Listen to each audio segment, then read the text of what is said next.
Hi, pussies. Welcome back to Therapuss, and welcome back for a special Friday episode. This time, it is with one of my all-time favorite comedians, Whitney Cummings. I'm so honored that we were able to make this work, and I went on her podcast, and she came on mine, and she's just so lovely, so kind, so funny, so quick, so smart, and she makes you feel like family, like after knowing her for an hour, which I think is one of the most incredible qualities. And I really have nothing but love for her. And I'm so excited for you guys to see this episode because it was so awesome to get to talk to her. I either like to do life updates or I like to call pussies in the intro. And I think right now I'm going to call a pussy. Hello? You're lying. No, I just got your board at work and I wanted to give you a call. Oh my God. Hi. Hi. Oh my God. I was like freaking out. No way. I literally submitted that yesterday. I know. We were just going through with you. Oh my God. Hi, Jake. What's your name? I'm Desiree. Hi, Desiree. I'm Jake. I'm sitting here with Nolan. Say hi to Nolan. Hi, Nolan. Hi, Desiree. Oh my God. This is literally so crazy. I was literally telling my friend yesterday, I was like, the way Jake Shane just meets everyone at Outlaw is insane. Like, I would want to do that. Yeah, it is pretty insane is a great word to describe it. It's pretty insane. How's your day going? Is there anything your therapist about? Is like, what's going on? Okay, yeah, I actually do have something. Okay, let's talk. Like a small thing. Okay, so basically, I had work today. Got called off because the AC was broken. Everyone else gets to work but me, and I won't get compensated for that. Wait. I'm confused. So work was called off because of the AC, but everyone else is working? Yeah, like they're working remote, but since like I'm a student worker, like they're like, oh, like you can't work at home, but we're not going to pay you either. That's not right. And I'm sorry, Desiree. Right. It's okay. But thank you for your call. It just made my day so much better. Oh, girl, I'm so happy. Do you want to say hi to the pussies? Hi, pussies. They say hi back. Desiree, I love you. I hope your day gets better. Thank you so much. Aww. I hope you have the most amazing day ever. Oh, you too, Desiree. Hi. The most amazing day. Oh, you too. Love her. Love her. Pussies, as always, submit Tell Me What's Wrongs to passthatpuss.com. Submit a name and number if you're feeling fancy. And enjoy the episode. Okay. I love you, pussies. Okay, pussies, welcome back to Therapuss. Today we have a very special guest, someone I have watched for years and years and years and look up to so much in this comedy space.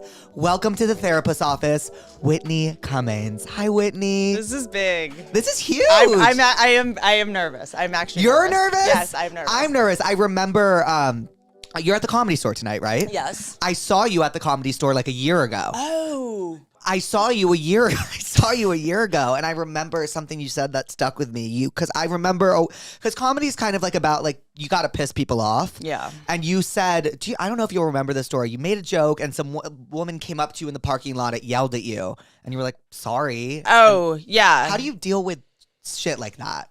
You know, I do feel like the YouTube, Reddit, Instagram, TikTok comment section has prepared me for all of that stuff. When it happens in real life, I kind of appreciate it now. I'm like, thank you for not being like a troll. A troll. Thank you for not like doing this in a way that I can't even retaliate. Yeah, but like also publicly doing it. Thank you for doing it to my face. I actually feel like oddly respected when somebody does that. It doesn't happen very often. That was actually, oh God, I'd have to remember. I think that was something I was doing. Or it was like a blind person. I forget what it was. Oh, it might have been a blind person. It was a blind person. You made a blind joke. Wait, that's really funny. And then there was also somebody who I was saying something about the Chappelle thing. Right. And someone was like, Dave Chappelle's not funny, like stood up and yelled at me. Like, and I was just kind of like, this is a weird call. Yeah, weird call. Like, I wanted to graze past this. Like, a lot of people come and I blame Matt Rife, love you, but also now everyone in the audience thinks that they're going to get on camera. Right. Because of the crowd work videos. Oh. People come to comedy shows in cowboy hats, dressed for Coachella, night 2, feather earrings. Like, they are camera ready, face beat, contoured, like ready with their heckle, ready with their thing, because they think they're going to get in a Matt Rife crowd work video and become famous. Interesting. I didn't know that happened in comedy. So yeah, so everyone's really thinks we want their feedback now. And it's like, I'm like, hey everyone, I'm from here. And they're like, I'm from Tennessee. And you're like, I don't have a joke for that. That's okay. Like, we've been dating for 6 months. Anything? And I'm like, no, I'm not going to make fun of you. Do you ever tell people like, shut up? Sometimes. I can do that with my energy pretty well. Sometimes I just let them keep talking. And is Grace O'Malley opening for you? Oh my gosh, Grace O'Malley is doing now 6 cities with me, but I think I'm going to bring her on more and more. I'm obsessed with her. I cannot get enough of her energy. I'm just, So from Plan Brie, you guys know her. Yeah, everyone knows Grace O'Malley. She's the best. And it's just, the story is so sweet. For those who don't know, she was like, she did your podcast or you did her podcast? I went to Barstool Sports, I don't know, a couple years ago to promote a special or something, and she ran up to me in the lobby and was like, I'm such a big fan, I love you. And I really appreciate that. I'm sure you have people that come up to you. It gets a little weird at first when you're, but I really appreciate it. Yeah, to me, I'm such an acquired taste that if somebody runs up to me and loves me that much, I'm like, can we be friends? And they're like, I kind of just wanted a photo. And I'm like, what's your number? Want to hang out? And they're like, no, I'm good. My fans have to get a restraining order against me at this point.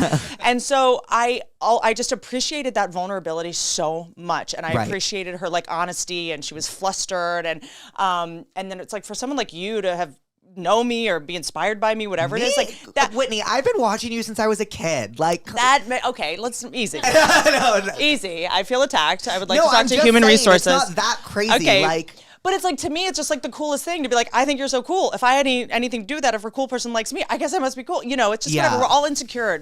Being successful never makes that insecurity go away, So when fans are cool, there's nothing better than that. It makes it all worth it, all this, insanity. And so then I did their podcast. Yes. And she's hilarious. That's also you guys are inventing this new thing that's not necessarily you guys are going on stage and writing jokes, but you're fearlessly, authentically yourselves. And I'm learning a lot from you guys because I'm like, wait a second, but I have to write this perfect joke. And it's no, you might just have to be raw and unfiltered and honest in this moment. It's so interesting you say that because I do feel comedy changing a bit. I did my first ticketed live show the other week, and I remember all my friends saying to me be very careful, Jake, it's not stand-up. If it was stand-up, we would tell you to cancel it. You haven't written a single joke. You haven't done anything. And I got up there and I just told stories for an hour straight. Heaven. Which is stand-up in a way. It's absolutely stand-up. And also stand-up is changing, I agree, because jokes, stand-up before Twitter and the internet and stuff, it was you could do anything, but now memes, people see memes all day. They see funny tweets all day. So by the time they go to a comedy club or to go see you, granted they're coming to see you specifically, but they don't need to see a hard joke. They've already seen a lot of hilarious memes that day. They've seen funny tweets. They've seen all kinds of videos and whatever. And so by the time they see you, they want to see something personal, something different, something surprising. Comedy's just about surprising people, which, by the way, I never tell stories and I'm working on it. You're a great storyteller. The only reason I agreed to do this is because I have a story that I've never told publicly that I think you would like. Tell me right now. I need to know. What is it about? Lana Del Rey. Tell me! What is it? I think I have maybe the best Lana Del Rey story. Please, I need to know. No, I know. It's why I'm here. And now I'm being an edger. I feel leveraged. You're edging So me. I'm just holding. You're going to withhold? Okay, so I don't know if you remember. So Lana Del Rey, obsessed. Right. When the video games video came out, what were you, in utero? I was 11. Were you, was the coat hanger hitting you in the side of the head? Your mom was trying to end. She was like, fuck. And so I was so mesmerized by her. Right. And I know a lot of people were very jealous of her. There was a lot, that video games video got 50 million views. This was kind of was she one of the first sort of musicians to kind of make it on YouTube first? No, she was one of the Never first disagree musicians. with me in front of my fans. No, unbelievable. She was one of the she joined the first was it was Justin Bieber. That was of course. But okay. Lana really what she did was pave the way for kind of this dark pop. Got it. Moody, melancholy, moody mainstream pop because that's what she did. That's what felt different to me about it. It was you would see these sort of pop, traditional, mainstream, and then she was just doing her own thing. Yeah. I was I feel like I'm watching film noir on YouTube. Right. She's not trying to cater to mainstream. Whatever it was, I was mesmerized, obsessed. And she felt next coming of Fiona Apple mixed with some Marilyn Manson, just I don't know, with Shirley Manson. She just seemed so original, and I got obsessed with her. And she got SNL. Sorry. Oh, excuse me. It's my breathing alarm. That was my IUD. Is that your breathing alarm? Do you do a... No, it's my... Okay, so I had this therapist. Okay. She was a TikTok therapist. Which I didn't know until 10 sessions in, and that's when I fired her because I was Okay. like, you can't be famous on TikTok and be my therapist. She was like telling me, like we were talking, and the only helpful thing she ever told me to do is set a breathing alarm. And it's the most unhelpful thing ever because I don't breathe. She's like, I think I know how to get your views up. Yeah. I'm going to need you to be more vulnerable in your videos. Yeah, I was like, wait, what's going on here? Yeah. I was like, some things are, because she was like, we were talking, and she was like, I'm famous on TikTok too. And I was like, What? I'm so sorry? yeah, and I saw an ad for her on my YouTube the other day. That was paid. And I was like, That was paid. This is just not right. She I'm paid happy for I that. have. She put in her credit card number, expiration date, like she paid for that ad. Which we will get to after you finish edging me with this Lana Del Rey story.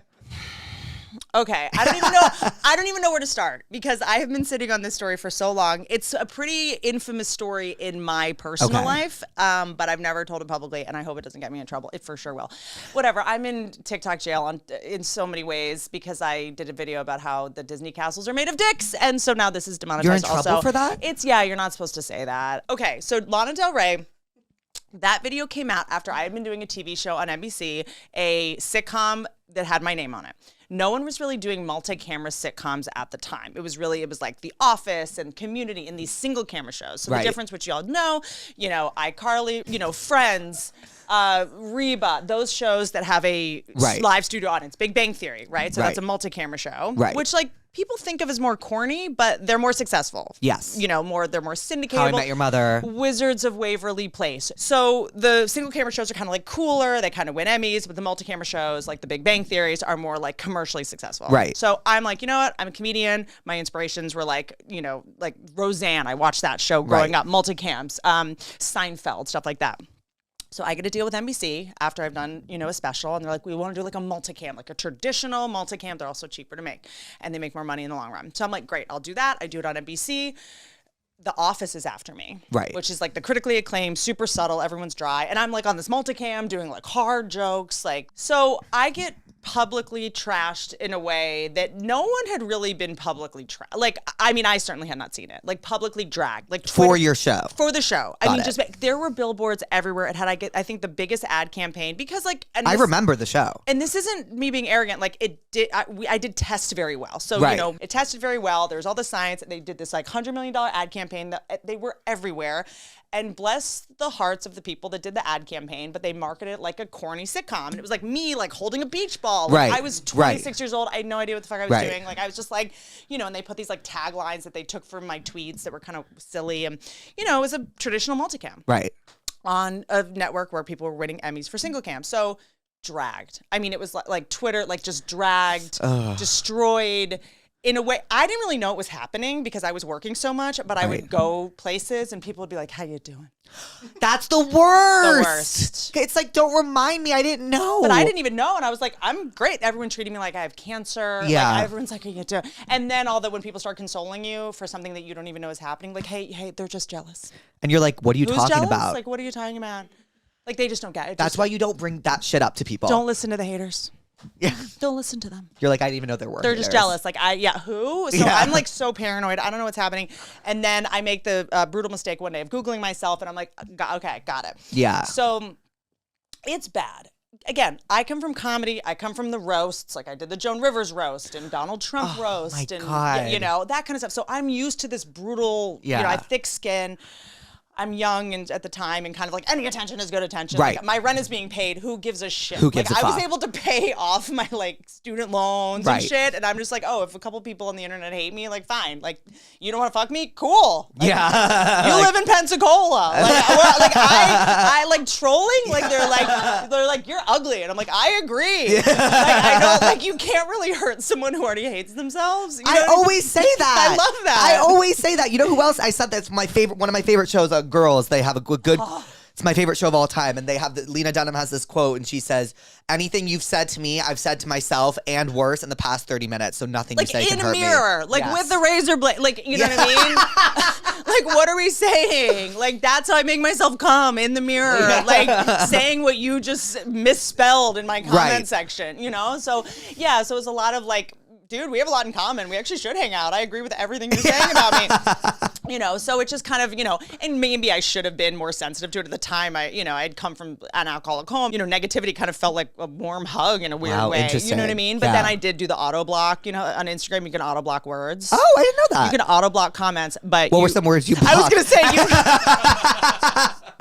you really have to look in the mirror when you're writing those out. You're like, I don't want us to get demonetized, but it was like, yeah, it doesn't matter. Cunt, unfunny, whore, slut, busted. And you're like writing these out. You're like, maybe I'm not. I know. I'm like, is this my like boundaries or my suicide note? I don't know what I'm doing, but I'm learning a lot about myself. But whatever. Again, like being a woman in comedy was sort of like, this is so rare. Like I already was prepared for like you're in a boys club, like you're a woman talking who has opinions. Like when, you know, a man was like, you're not funny. I was like, the fact that you even watch the special at all makes you a radical feminist. If you don't think, it's like a man going to a WNBA game and being like, oh, this game sucks. It's like, well, you went to a WNBA game. Like, you don't have to then like it, you know? So just go. I was just so grateful that anyone gave a shit, you know? And so I'm getting trashed like big. Like big TV critics, like people that I was fans of, like this guy Alex Sulkin, he wrote on like The Family Guy. It was like it was like got really popular to like make fun of me and make me like a punching bag. It's fine now. It's kind of it went the other way, and now it's kind of like cool to like me or something. Like it's ironically cool. That's society. Yeah, totally. So it was like now people like kind of whatever. But it was a wild time, and then I remember Zoe Lister-Jones, an actress on the show, shows me Lana Del Rey's video on set of this NBC show.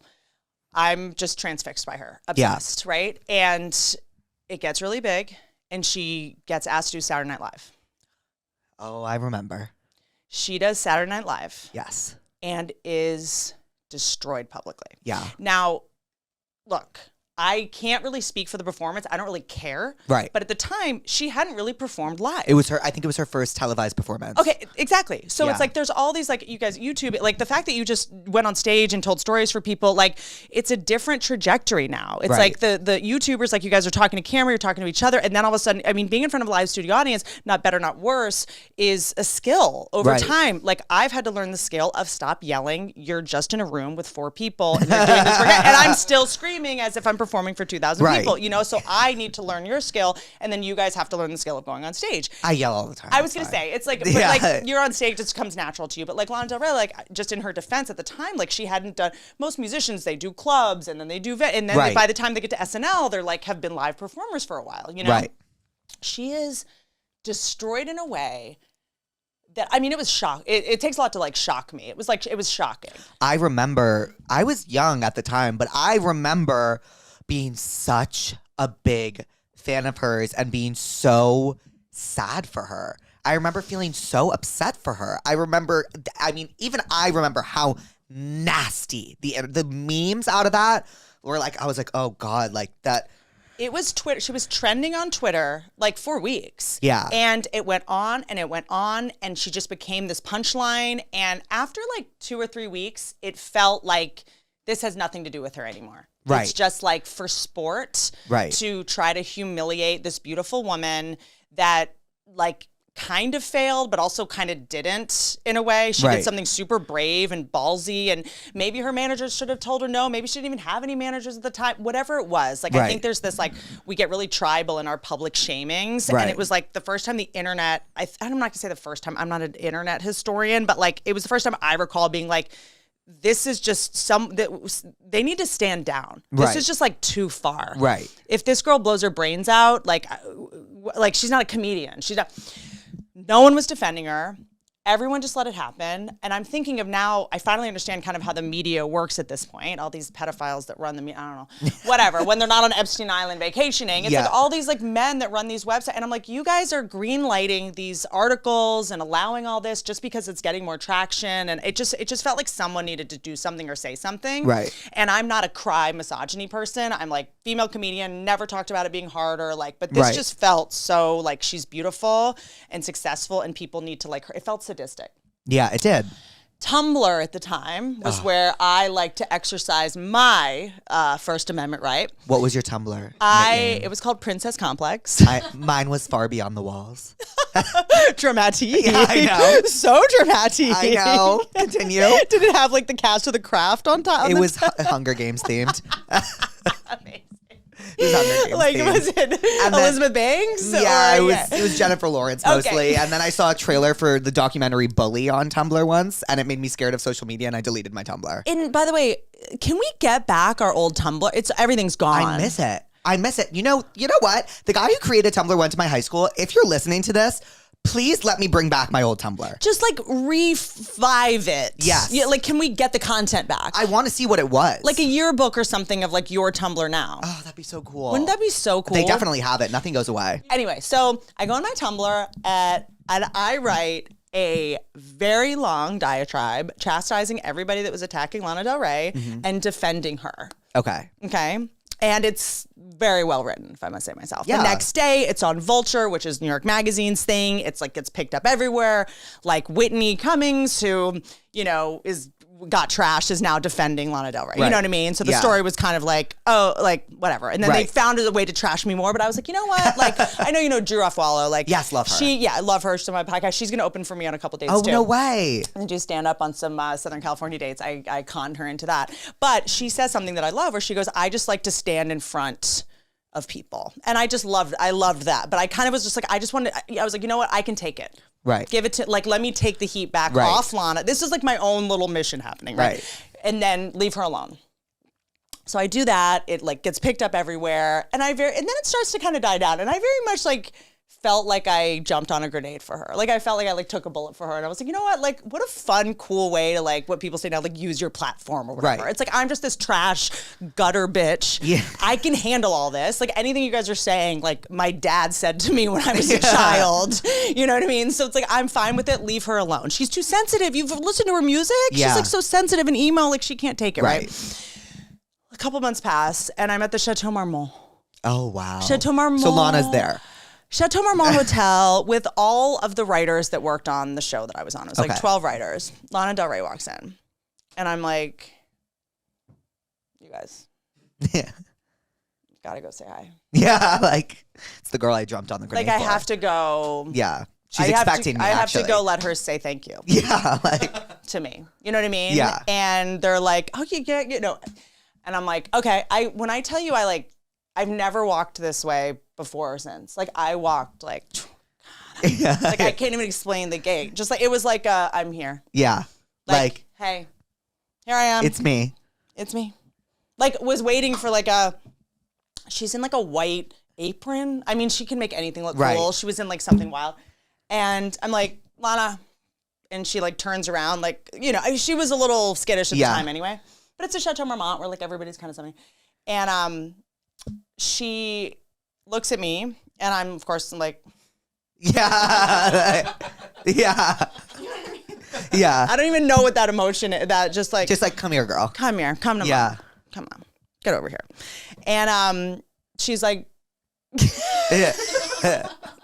when I tell you, and I'm like, it's me, it's Whitney. Hey, like, how are you? And she was like, you know, I'm just so grateful to be doing what I'm doing. You know, it's like, she had like a canned kind of answer. Oh, she didn't know. For like fans. Oh, no. Okay.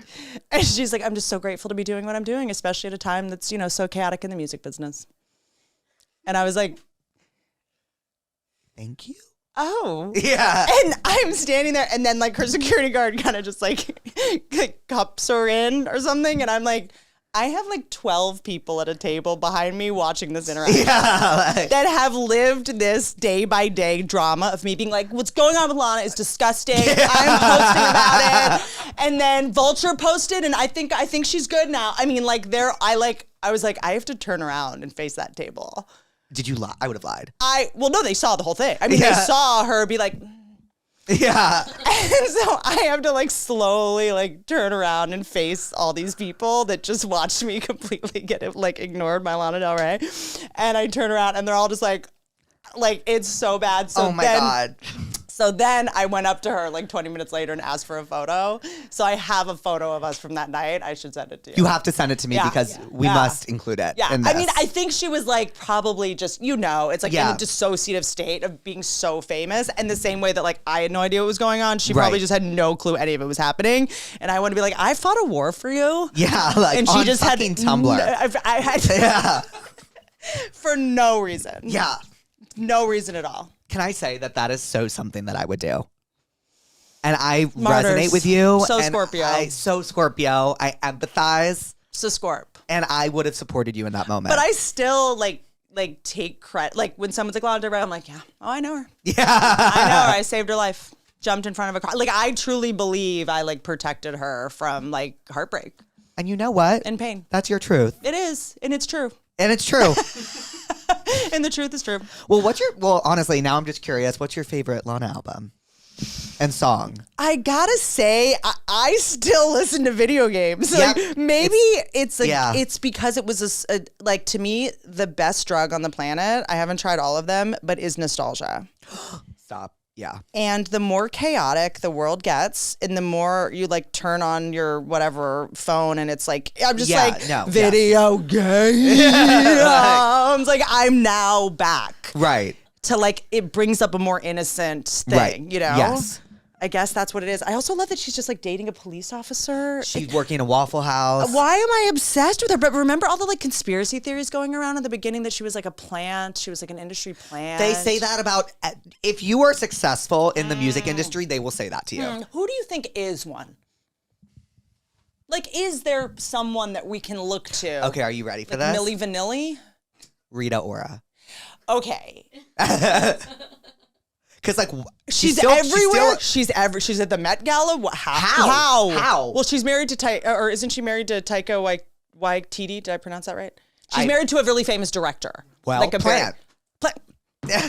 Well, I'd love to ask you what you're therapist about today. Because comedians always have the best answers. Oh my gosh. Like what is like grinding your gears? What's making you angry? It's a safe space to talk about anger. Can you go first? Yeah. What am I therapist about today? What am I therapist about today? I'm honestly in a pretty good mood today. I'm really angry that I'm angry about a few things. I'm watching this new Elizabeth Moss show. The Veil? The Veil! And it's amazing. And there's only 4 episodes. And it's a really, really mini series. I thought there was going to be like 8 episodes. I'm really invested. And there's only 4 episodes. They're not dropping more. No, because normally when they're dropping more, it'll say upcoming. And it just says 4. Are you sure? I mean, we'll find out today. Today's the day that the new one drops. But I think there's only 4. Do you want me to ask the producer? Please. Will you please? Oh, then yes. It's my favorite show right now. Denise Oh my God, it's amazing. I did a movie with her back in the day. Sorry, you guys aren't going to hear this, and you can cut this out if this is boring. No, it's not boring. It's not boring to me. What's the Veil about? Uh-huh. It's okay. So it's about Elizabeth Moss. It's 6 episodes. Oh, thank God! You have 2 more coming. I'm not angry anymore. You've been blue-balled, but you're good. Elizabeth Moss is an agent for MI6, I think, or she's just like a spy agent, and they're basically trying to figure out if this woman is basically just a woman that has had unfortunate luck, or is a top female commander in ISIS. Did you watch Killing Eve? No, I've never seen Killing Eve. It's been a pleasure. I'm out of here. Is it that good? What? I've never seen it. Yes, it's that good. And is it like, does it keep you on your toes type thing? Like, on your camel toe. Yes, it does. Like, what's it about? It's so sexy. It's so smart. It's about Sandra Oh I think she's an MI6 or some kind of spy or whatever. Right. And then what's her name? She's amazing. The girl in it who plays Villanelle is an assassin. And Sandra Oh is like stalking her to try to find her, but Villanelle like falls in love with it's heaven. Oh, I'm going to start Heaven this. on earth. Because I'm like down bad right now. Like I have nothing to watch. I'm watching the Planet of the Apes franchise. That's kind of wild.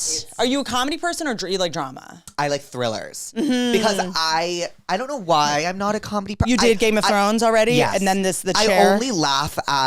I only find, and I'm not even just saying this for brownie points, I really and truly mean this, I only find women funny. So That's funny. I I don't find. The only man I laugh at is Pete Davidson. It's the only one I'll laugh at. Wild. Other than that, Joan Rivers, Kristen Wiig, you, Heather McMahon, Maya Rudolph, God. Chelsea Handler. I only find Amy Poehler. I only find women funny. The only comedy shows I will ever watch are female-led ones. Interesting. So I'll watch Abbott Elementary. Cute. I'll watch Girls. Sure. I used to watch Inside Amy Schumer. I used to watch After Lately. Have you seen Dairy Girls? No, I need to. I had just heard about it and watched it. It's ridiculous. Really? It's total madness. It's very funny. Okay, the Irish accent is a little tough, but once you get over it, it's like kind of funny. I'm gonna try out Schitt's Creek. Oh, I used to watch Insecure. Schitt's Creek is fantastic. Yeah, like the best. We loved it. So what are you pissed about? I'm not letting you go on this one. There must be something. I guess I'm pissed at a couple things. They sound so vain and work related. That's important. That's what this is for. Because it's embarrassing that I even care. And the fact that I care about this in front of someone who is big on this platform, getting in TikTok jail, it's the worst feeling in the entire world. I'm here to validate you. It is the worst feeling in the entire world. It feels like high school and I'm not invited to a party. And I know that's not what it should be. It should just be because of their robot, I shouldn't have said vaccine injury in a joke. You know what I mean? It's kind of that simple.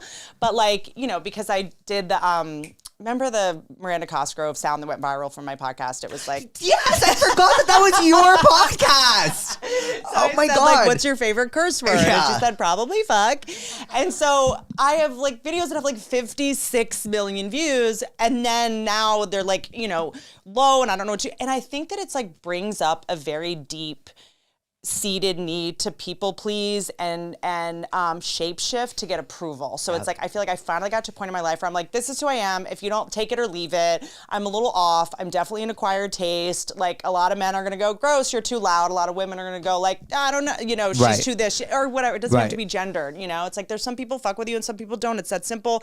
Half of it has to do with you, half of it has to do with them, half of it has to do with Mercury in retrograde, half of it has to do with what they had for it's just has what someone thinks of me is has nothing to do with me. It's kind of none of my business, RuPaul 101, whatever. But I'm having this stuff come up that is well, what if I do videos like this? And what if I'm this person? And maybe I'm this guy. And maybe I'm comment guy. Maybe I'm roast girl. And I'm I haven't felt that people pleasing thing for a while. And it's embarrassing me and making me mad. And I'm kind of just shutting down and going whatever, TikTok's getting sold and it's going away and it's going to be Vine. And I want to be avoidant and just shut down. And I'm mad at myself for caring so much, but then I vacillate back and forth of going no, this is just good at business. Katy Perry 101. And you just need to do this for your job. And this is self-care and blah, blah, blah. But it is taking up a lot of real estate in my brain. Yeah. And because then I go, oh, well, I should do this because this is how you get in the algorithm. But then I'm but then if these two comedians see me doing this, they're going to think I'm corny. Oh, God. It's high school. Do you have those people in your brain that you're kind of posting for sometimes or that are heckling you in the back of your mind? I will literally go can't post this, Chris Rock will see it. Yes, it's not who people would think it is, but I do have those people. My issue is when your career is stand up, you've been at it forever, you've been on TV, you've had shows.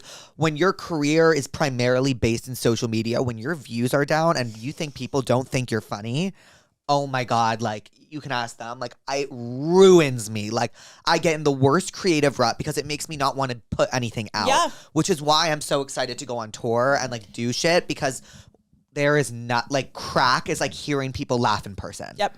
And here's what I'll say, and this is I think that doing stand-up is okay, I've written this hour, I've taken it on tour, I put it out there, take it or leave it. It's me, but it's also I've curated these jokes and I've created this art thing, piece. Whereas social media, it's you're not rejecting this art piece I made, you're rejecting me. Right. Because this is me. Yeah. So I get why it hurts more because you're it's saying my personality didn't get approved, opposed to this art piece I made that I can be a little bit separate of. You just need to my only advice is you just kill yourself. No. Blow my brains out. You keep posting and you just do what the fuck ever it is you do. And you just post and post and post and post, and those who will catch on, and those who won't. And I find myself doing the compare and despair where I'm like, well, this person's doing this and this person's doing this, and why do people like that? And then you kind of start to have this sort of negativity towards an audience, and you start going like, people like this, right? You know what I mean? Yes. Oh my god. And then you move through the world, and you're like, are you one of the, someone cuts you off in traffic, and you're like, oh, you're the one that follows that mommy blogger? Yes. Like, let me guess. Like, it starts to make you kind of like negative about people in general, and I just like, I'm really mad at myself that I'm allowing myself to go there, because then I'm doing a lot of like, oh, this is doing well. I mean, it makes sense. I feel like comedy is one of the most. I remember, I think I saw this in the Joan Rivers documentary, which I talk about all the time. Amazing piece of work. Her. Genius. And she talks about how insecure us as comedians are. Or like, you know, it's like you are getting on stage and you're like, laugh at me. Like, with me, at me, don't care, laugh. Something I love is like becoming a comedian. We do it to control how we're embarrassed. Yes. And embarrassment is like the ultimate, sorry, I know this word is really overused, but like trigger for me. And when you're like, these views are down, or people can see these views or whatever, and you're like, well, that's embarrassing. Like that, and I can't control it. I can't like joke about it. I can't transmogrify it or sublimate it into something else, you know? And it's just like, how have I gotten to this point where I'm like, I felt like I had my self-worth under control, and I wasn't defining myself through my productivity and through awards and through money. Like I was actually like at a place of self-love, and now I'm like, you know, and as a comic, like, you know, it's, you know, I had someone on and we were talking about conspiracy theories, and I guess you can't really do that. And I think I get mad about like they're trying to silence us, and and then it turns into a much bigger thing for me. It's the embarrassment turned anger.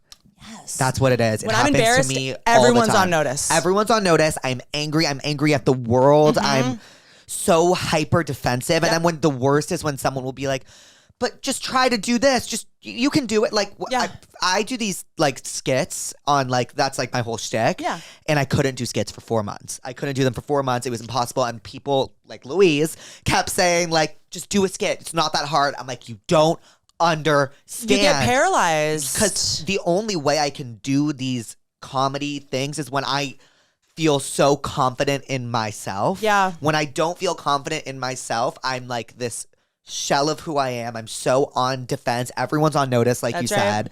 And I just get bitter and angry at the world, and I get really creatively stuck, and I get really in my own head. Same, because I'm like, I don't know who I'm creating this for. And then I go on there, and then I'm like, well, if you guys think this is funny, you know what I mean? Or what am I doing? Cooking tips? Should I make dinosaur-shaped pancakes? You pigs? You know what I mean? Then I'm like, I don't want to, like, I pout. Right. And I go like, I'm so afraid of failing that I'm going to make it my idea that I fail. Or like, I'm not going to play. I can't lose if I don't play.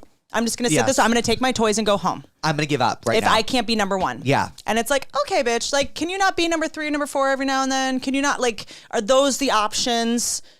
Radical self-love if you have everything you want, and then you hate yourself if an algorithm doesn't go your way. I get mad at myself that I'm still like looking to things I can't control for approval.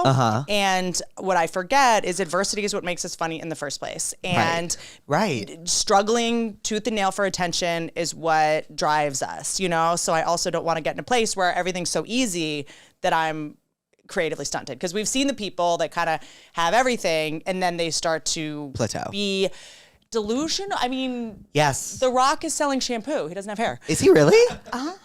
Is it doing well? Do you know The Rock is selling shampoo? Does he know he's selling it? Yeah, like does he even know about it? Do you know I'm pretty sure he's the most profitable and followed person in the world. I think correct. I think this is correct. But I think more like comedians, artists and stuff, I think when things start getting too easy for them, they stop being as interesting creatively. So it's like adversity is what makes us interesting, which makes us work. So like, okay, if my adversity I've worked so hard to make sure that there's no drama in my life, you know, to control the amount of adversity I can. I'm not like masochistic anymore. I don't date addicts. I don't date narcissists anymore. I don't hurt myself in that way. So it's like, okay, if the hardest thing that happened to me today is that I didn't get the views I wanted, like life's going pretty well. Life's going pretty well. You know what I mean? As long as the bills are paid, the people around me are happy. It's my ego. Yeah. It's just totally my ego's bruised. Yeah. I get it. You know, and it's kind of like, but then you have to like face all your like, am I relevant? Am I not relevant? But like, there's people that are like Donald Glover, you know, he will go away for 2 years. 2 years. And then he'll resurface and we're like, what's he doing? What's he up to? Beyonce is like, when she's gone, she's gone. Yeah. And then she will drop something in the middle of the night. Yeah. You know? So it's like, I always have to remember, like, you can go away for a while. Yeah. You can let people miss you. You can. You can go and you've been working for so long, you can let yourself do that. This is an opportunity to recharge your battery. Yeah. This is an opportunity to grow emotionally. And in order for art to imitate life, you have to have a life. Right. So it's like maybe TikTok is trying to tell you, like, you know what, go away, go on vacation. Right. Go get some new stories, go get some new jokes, go write your book, go, you know, recharge yourself. So when you come back, you're not just going to be doing a bad impression of yourself, you know? 100%. So it's like, I try to just go like, okay, the universe might just be telling me to go grow and evolve a little bit, and this is your opportunity. 100%. You know, and oh, dude, mad at myself. I get it. I'm mad at a lot of things. I have like little pet peeves about like stuff like that. Pedophiles, I'm kind of mad at. I would get that. I would understand that. It's kind of like after watching the iCarly thing, like, I mean, Miranda Cosgrove, full disclosure, is a good friend of mine, but like, child acting, what do we think? I always yelled at my parents because I was always like, why didn't you make me a child actor? Why didn't you do like, why aren't I famous yet? Why aren't I famous yet? And they were like, my parents lived in LA for so long and they were like, we would never do that to you. But like, I think it should just be, child labor is illegal. Right. Why is it okay with acting? I think we want kids shows for kids to watch. I think that like, if there's an iCarly, Louise has to run it. You know, like, I'm just saying, young people have to make shows about young people. Right. It's going to be messy. You know, the scripts are going to be misspelled. And also you have to like be of a certain age to watch it. 65-year-old men don't get to watch iCarly. And 65-year-old men don't get to make iCarly. Right. You know what I mean? So like 18-year-olds get to make shows about 15-year-olds. Like, I agree. We just have to start doing that. I don't know. There's got to be some kind of solution here because it's getting ooky. I mean, this is also a business that was built on the back of a 4-year-old toddler named Shirley Temple. So like, oh my God, so just sketchy. Sketchy shit. Yeah, ooky shit. Well, speaking of sketchy shit. Okay, give me. Was that too serious? Was that boring? No. That was fascinating. Also, Shirley Temple, I have full body chills. Okay. I full body encourage chills over anybody. Shirley Temple? Yeah, justice. thinking about justice. Justice for Shirley Temple is my main cause, except besides Marilyn Monroe. I can't even imagine what happened to her. Okay, so she was starring in movies. Every movie she's in, she's like with a bunch of sailors at war. There's no mom in sight. There's not like a baby. It's just her and a bunch of men. And she's like sitting on their laps, like tap dancing for them and stuff. There is a music video called Good Ship Lollipop where she's like on all these men's lap. They put a cake in her face and then she has like white on her nose. And then these men are kissing her. It is wild. And she's 4 in the movie, which means it takes a year to make a movie. So that means she was cast at like 2.5. They shot it at 3. It came out when she was 4. Yuck, dude. Yeah. Yucko. Whatever. I mean, I'll ask you about this after, but I do want to know what happened in her life. Like, how old did she live to? There was an appearance recently. I love how like TV used to just, it would be on and then it would go away. Right. But like TikTok is like showing us all this TV that we like miss. Like, have you seen like Prince like would do these interviews where he would like talk about like chemtrails and all these conspiracy theories? Oh. And everyone's like, how do we not know he would just like mouth off about stuff like that? It was like, because it would air and then go away. It's so weird to think about. But there was, Shirley Temple was on some interview talking about how she went to an audition once when she was 13 and the guy had his like pants off. But she's kind of like laughing about it. Is she still alive? No, I don't think so. Okay. I don't think so. I think she like moved to Florida and now she's a delicious drink at Applebee's. Do you know about the Tell Me What's Wrongs? No. Okay, so the pussies write in and they tell us what's wrong and we give them advice and we prescribe I don't know things. what the, okay, yes. No, okay. I know about the Are you concept. ready to give some advice? Yeah, let's go. My mother's ex-boyfriend somehow found out our location. We were traveling and he traveled across the country to, quote, surprise us. He's not the greatest guy, so I don't like him as a person very much. My mom doesn't see any problems with him. I think she just wants dick. That reads creepy to me. Hold on. Can I see that? Yeah, here. Thank you so much. Hold on. My mother's ex-boyfriend found our location, traveled across the country, not the greatest guy. Mom doesn't see problems. How old is he, I wonder? Are your parents together? Yeah. Okay. So you have that trauma. Yeah. That to me seems so much more traumatic. You know. Because then is it hard to find love because you've like seen real love? Yeah, my parents aren't really lovey-dovey. I don't really like know what love I want. Like, you know, I go on dates and I'm like, what am I even looking for? Right. I don't even know what I'm You're looking for. You're so young at this point, you don't need to decide. But like Yeah. once I see a lot of people with married parents and it's hard for them to find love because they know what true love looks like. Yeah, but and you probably see a comfort level and you're Right. like, I don't have this comfort level that my parents have. Right. I just saw, you know, violent alcoholism. So anyone who will talk to me, I'm sorry. like, any narcissistic, secretly gay producer I will date for 2 years of my life. I think as kids, we have to totally detach from our parents' behavior. Okay. It is, I think, a really rough moment in your life when you have to take one of your parents like off the pedestal. Yeah. When you have to go like, oh, this superhero that I thought had no flaws can be insecure, wants to get back with an ex, doesn't communicate great, dates toxic people, something really like, I think that's kind of when you become an adult. Right. When you're able to just go like, my mom like makes bad decisions sometimes, but like Right. I'm okay. I don't Right. have to like attach to this like perfect mother thing or perfect father thing. Like they're just human beings too. Right. And they were born whatever 60 years ago when women had like no tools. Right. I mean, it's a miracle. I mean, Right. she like had slaves. I mean, this was like, you know, it was a while back. You know what I'm saying? So, Yes. you know what I mean? So it's like, it's hard to, I think, accept that. So I don't even know if this has, like, make sure, like, I remember when my dad had a new wife, I like hated her. And like, Right. it was just like, but it was just more like, I had to accept the fact that he made bad choices. It had Right. nothing really to do with her. It's kind of just like realizing your parents are grown-up children. And that yes, that's it. Yeah. That's it. And there's a little bit of like, oh, I'm kind of on my own now. Yeah. But like to expect your parent to always be perfect as you get older, it's a hard thing to accept. I have a pretty rogue prescription for her. Have you ever seen 8 Mile? Yeah, with them. Eminem has Kim a Basinger. has a really weird relationship with his mom in the movie, Yeah. and so I'm gonna prescribe you 8 Mile. Moms are just human beings. Yeah. You know. Wait. Oh, that's a good Precious. Watch Precious. You know, I've never seen Precious. I'm scared it'll make me too sad. It will take you there. Yeah, You will go there. I love. It's sad and it's yeah. brilliant. It's heartbreaking. It's all the things. I just but love it's Monique, and I don't want to see her in such an evil role. oh, she's amazing in it. Didn't she get in trouble or something? Well, for she basically said, I'm not doing press for movies unless I get paid to do press. So when you're in a movie, you're going to not, I mean, That's a pretty outrageous. right? thing to Let's say. just say when you're in the Hunger Games 7, they'll go, you now need to go to Korea and China and all these places, and we have a private jet for you, but like you're not getting paid. And you're like, well, that's 6 months where I can't podcast, I can't, Right. whatever, work on my makeup line and like be But it's an me. investment. Yeah, and she was kind of like, the independent movies like that, you don't make a ton of money, but like, you get a bunch of critical acclaim, and she was just like, I mean, you can't go work for free for that long, but it's kind of you sort of say you're going to promote the movie, you want to promote the movie, Yeah. She just kind of like, she's that bitch, Yeah. She said to Netflix, like, Amy Schumer got paid $8 million for her special, like, why am I getting paid $500,000? Right. I'm not doing this. Amy Schumer got 8 million. I don't know if that, it was like, whatever, but she was just Right. like, why am I getting paid so little? Right. I don't know, I don't know. Yeah.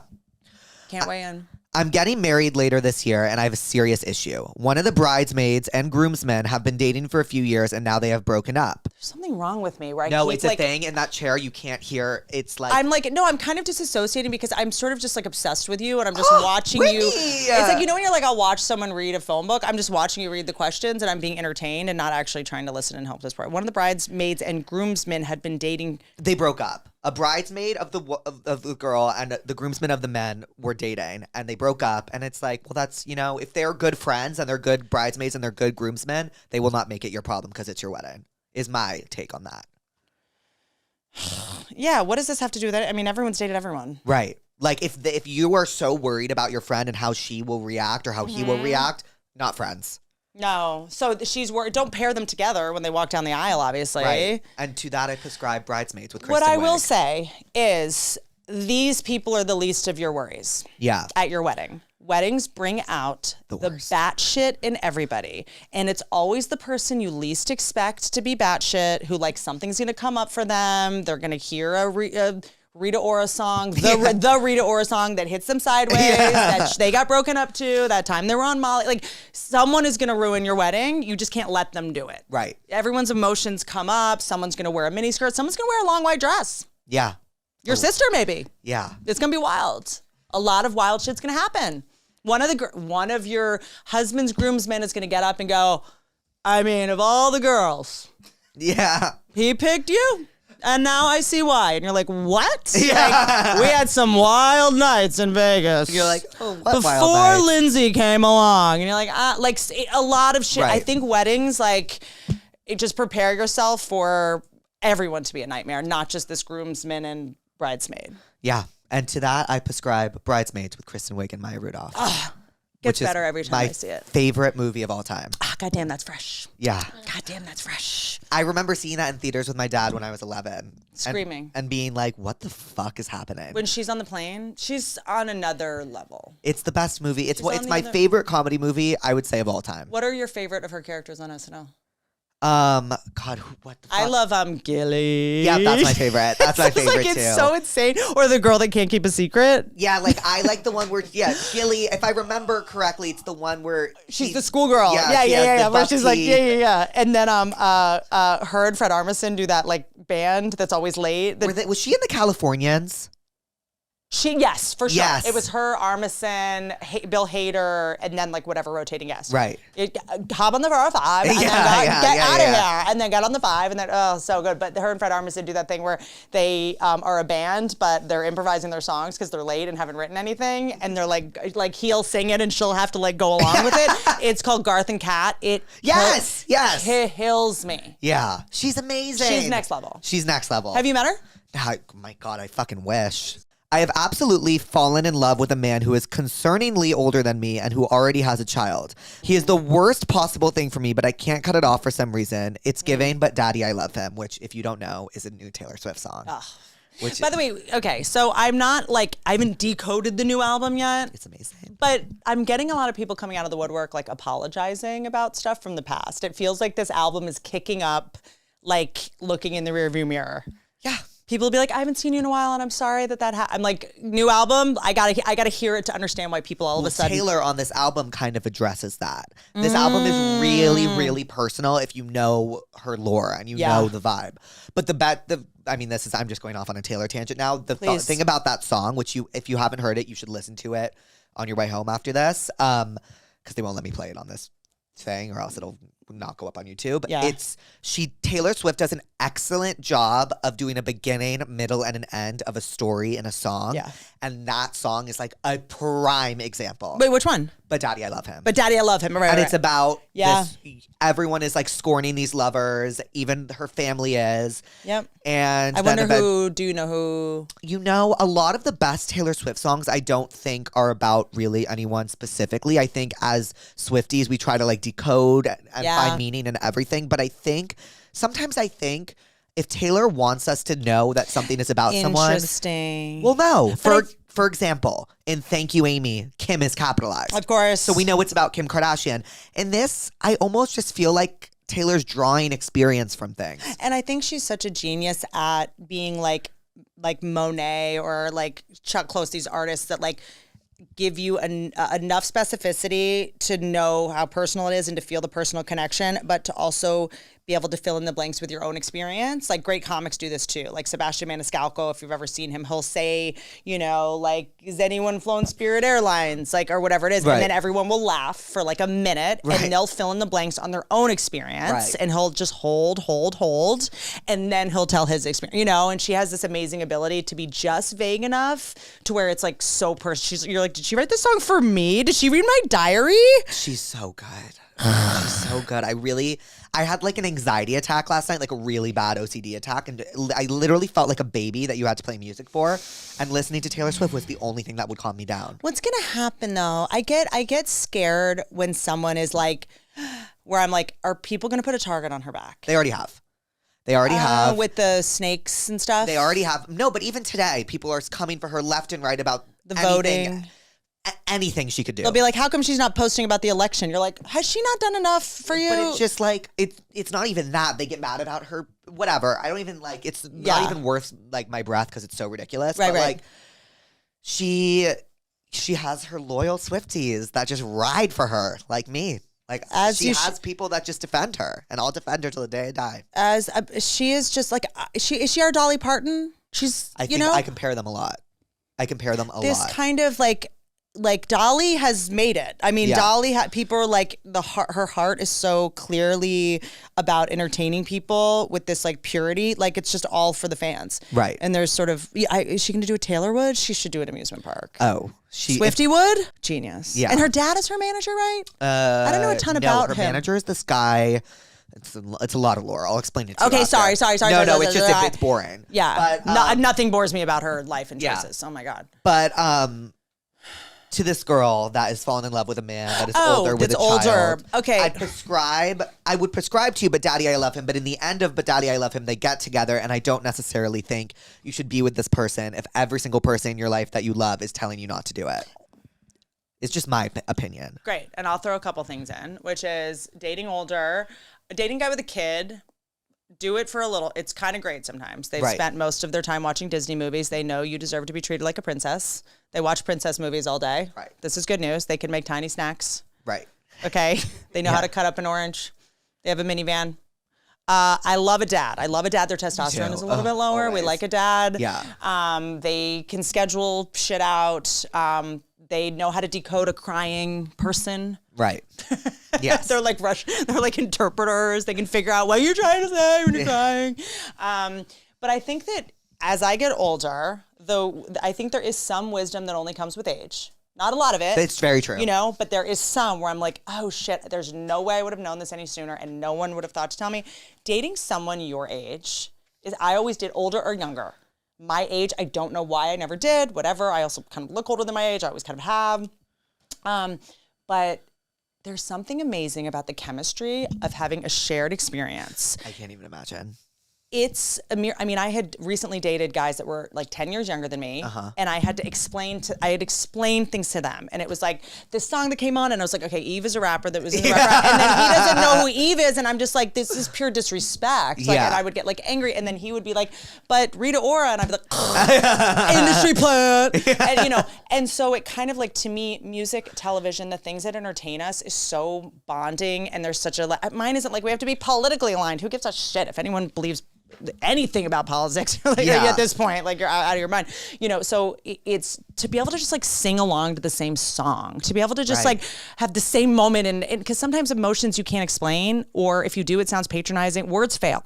If you're able to go like, remember when Lena Dunham said this to so-and-so, it's like that. And you're like, I get it. Yes. It's like the ability to communicate is the most important thing in a relationship. And sometimes you communicate through like a lyric in a song or a shared TV show you watch. And TV shows, when you watch them, also matters. Yeah. When you very watched true. Girls, you were going through something, and Allison Williams' character said this thing, Yeah. It's like, so if they weren't going through the same thing in the zeitgeist at the same time, I mean, it's just, I'm dating someone who's truly exactly my age now.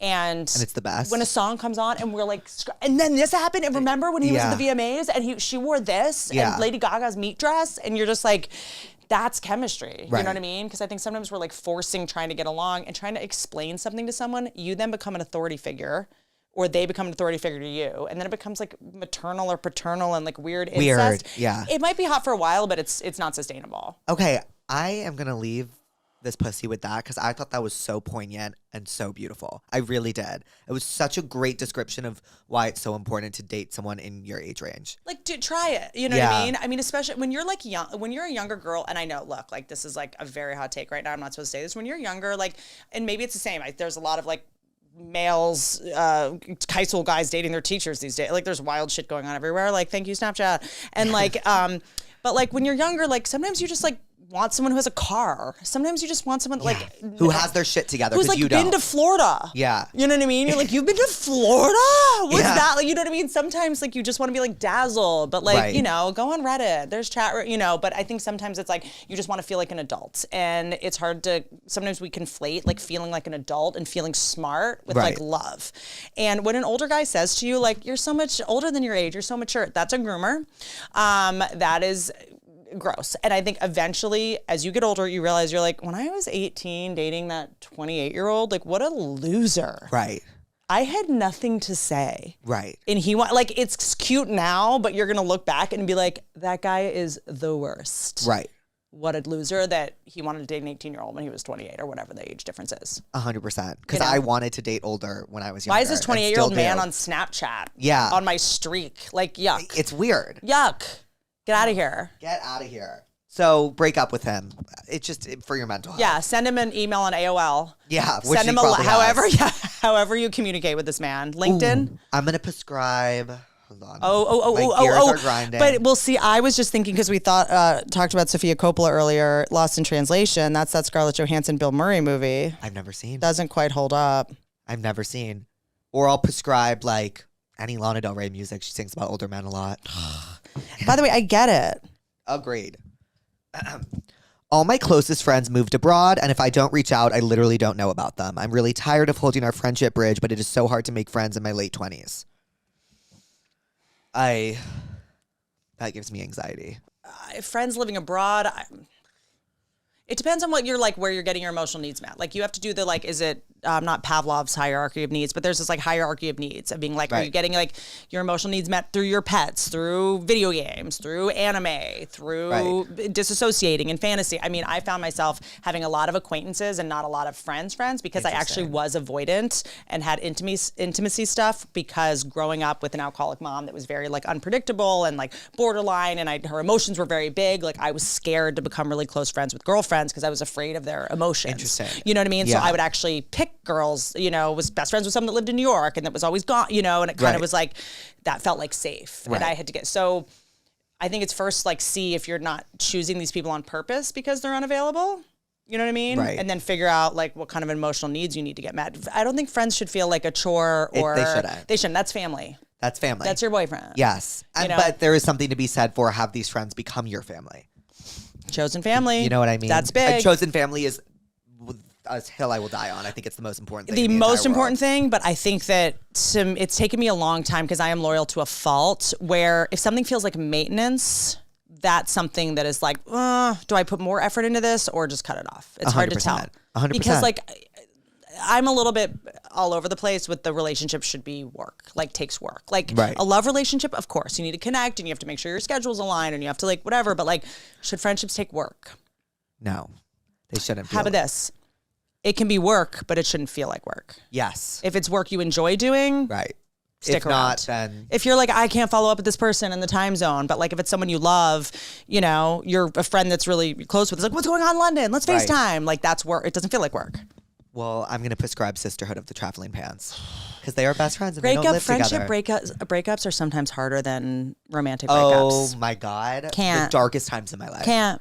The darkest time in my life was a friendship breakup. I'll never forget it. It made me who I am today. It scarred me to the point of like no return.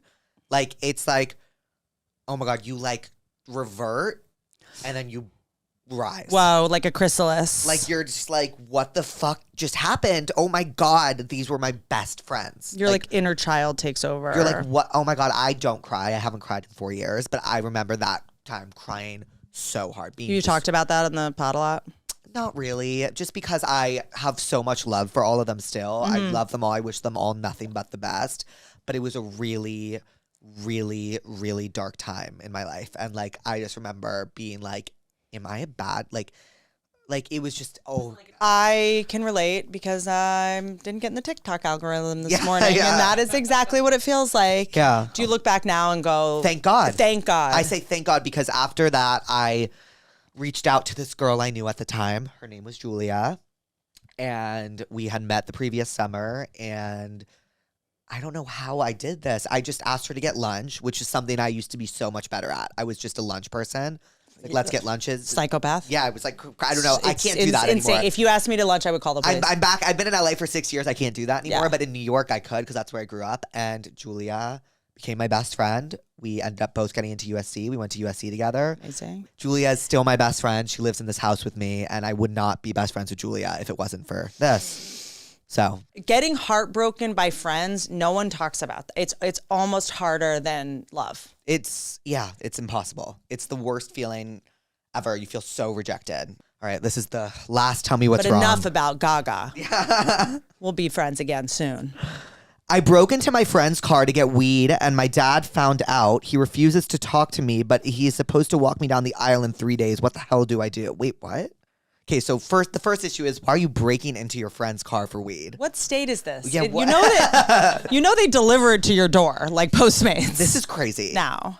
But if your dad's a good dad, he'll walk you down the aisle still. I have a bigger question. Yes. You're getting married in 3 days and you're like, I need to get stoned. Yeah.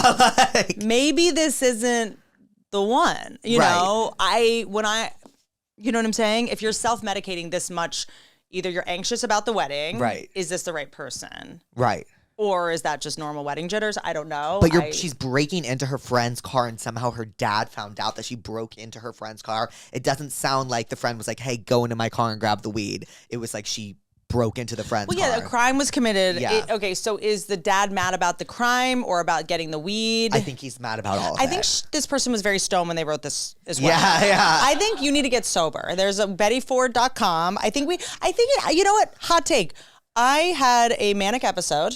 Not this January, last January, because I was smoking a lot of weed. Yeah. Now that weed is legal in a lot of states, it is stronger. Okay. It's not for everyone's brain.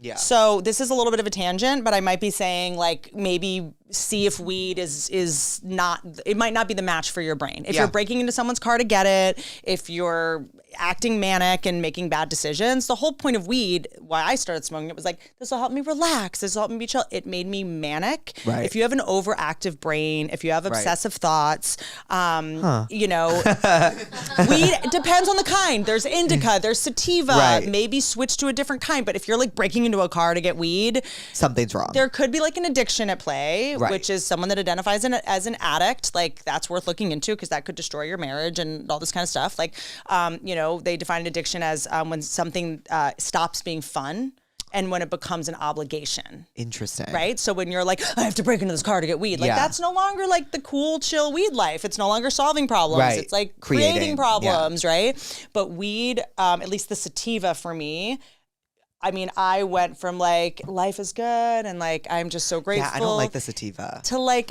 I was calling a maritime lawyer, trying to look for the Scientology shit. Yeah. Like, I was like, Saudi money, they put Saudi money into Disney. Yeah. You guys, I'm like calling my friends. They're like, maybe a different strain of weed. Yeah. So there's different kinds, like, you know, just like anything, different things react differently to different people's neurology and your brain chemistry and your hormones. Like, I think we need to be more careful about, I know that sounds like a dorky take. No, my dad says the same thing. And they said strong. It to me on Mother's Day, and I was like, It's really strong. I mean, I one time fired someone that didn't work for me. I mean, you know, it's just, I'm like setting boundaries with people. Yeah. Like, I'm going to lean into my self-care. I'm posting wild shit on, you know, maybe that's why I got the algorithm, my third like stoned TikTok, who knows?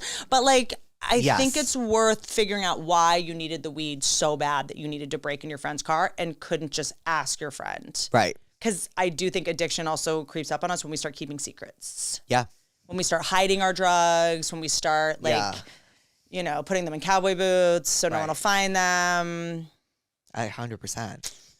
Weed doesn't always chill us out. It doesn't always. Indica? Are you an indica person? No, I sometimes do sativa to be creative, but I realized I smoked it yesterday and it made my OCD really bad. So I'm going to cut back on the sativa and start maybe just like not smoking for a day. I don't know. And just figure out your like study your brain. Like we just don't study. Like I'm on 20 milligrams of Prozac. Oh, I'm on 50. Oh, love it. I'm obsessed with Prozac. Yeah, obsessed. It helps me stop the loop. Yeah. Do you know what I mean? Just the OCD loop of leaving here and going, that was stupid. Why'd you say that? You were boring. Right. You're gonna suck. I'll think it for like 5 minutes instead of like 45 minutes now. Me too. Yes. You know, it took me a long time to take responsibility for my neurochemicals and just go like, oh, maybe I shouldn't smoke all this sativa to edibles. Absolutely can't. Right. I just cannot. Yeah, I get I don't know when they're going to kick in, the way that they're distributed. Yeah. I'm like, this was melted in my car. One of them is 500 milligrams. Like it's, you can't really, you know, so it's like, I feel like we're also excited that weed is legal, but. No. Be careful. Yeah, I sent a mass text message to all my friends on New Year's Eve about how we need to clean up the water in Flint. Oh, okay. Wow. I stand by it. Oh, wait, honestly, I was about to say it's a good thing. It was like 10, 9, 8. And I was like, we need to use our platforms more responsibly. Like, I was right. It was just like, you know. It was like, this is New Year's Eve. Yeah, it was like the wrong time to send the text. Well, Whitney, what did we learn today? Gosh, that I talk too much. No. I need to take more Prozac. No, I need to be on learned 50. that I think what I learned that was so insightful from you was that we what was it was something you said about embarrassment and how comedies we control how we are embarrassed. And I think that's what I really took away. I'm going to make fun of myself before anyone can make fun of me. And I really took away also how important it is to date someone in your age range at least once in your life so you can connect on that level. That's what I learned. I learned a reminder that like funny people can be fragile. Yeah. And that's okay. And I think when people come at me hard, I'm always like, how could you do this? I'm a comedian. I'm extra sensitive. But that's not what people see. Right. Right? They just see the exoskeleton and like what I post. And it was a reminder that I needed to have more compassion for the people that troll me. Because again, I only show this armor. I see you as like tough, hilarious, quick, super brain, so funny, you know, of course, resilient, but like just like, you know, it's just there's always I know this is a corny thing to say, but there's everyone's battling stuff that we know nothing about, you know? And I just love seeing like the many dimensions of people. And I love being reminded that like even though we're like, you know, bitchy and funny and we're also like super sensitive and like that's okay. Yeah. Well, Whitney, thank you so much for coming on Therapuss. What a dream. I hope this was okay. This was amazing. This was amazing. This was insightful and funny and heartfelt, and you're amazing, and I love you, and I'm so honored that I'm so happy for you, and I want to come to one of your shows. I would like to come to. Well, if I didn't have fucking drinks tonight, I'd go to yours. But oh god, no, I'm up every night. I'm just working on new material. Amazing. But come, let me come do shows. I would love to. Like, you're such a star. Oh, Whitney. I love like a star. Whitney.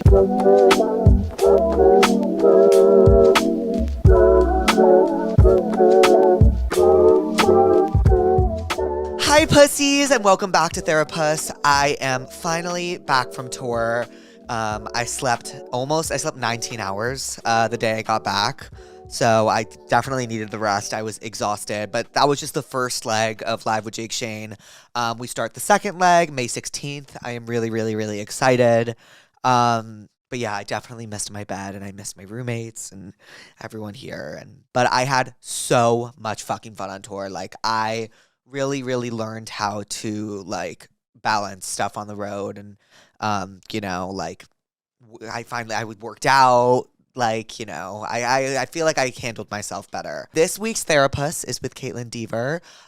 She is in one of my favorite TV shows of all time, Dope Sick. More recently, she was Belle Gibson in Apple Cider Vinegar, which is about a real person, Belle Gibson. And she basically pretended that she cured her terminal brain cancer through like healthy eating, and it was a crazy story. And she's from Australia, but yeah, that's what Apple Cider Vinegar is about. So Caitlin Dever plays this con woman, Belle Gibson, and like through her lies and eventually being found out, and it's fascinating. She's also recently announced that she's going to be in season 2 of The Last of Us, which is one of my favorite shows as well.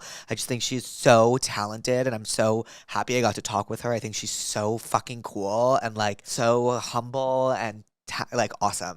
She's great, and I'm really excited for you guys to get to know her if you don't already. To see if I'm coming to a city near you, go to passthatpuss.com and click Live with Jake Shane. And to submit a Tell Me What's Wrong, go to passthatpuss.com, click Tell Me What's Wrong, and tell me what's wrong. Submit a name and number if you're feeling fancy. Enjoy the episode. I love you, pussies. Hi, pussies. Welcome back to Therapuss. Today we have one of my favorite actresses. I fell in love with her in Booksmart and Dope Sick, but I recently got to see her shine in Apple Cider Vinegar. She has also recently announced that she is going to be in the new season of The Last of Us.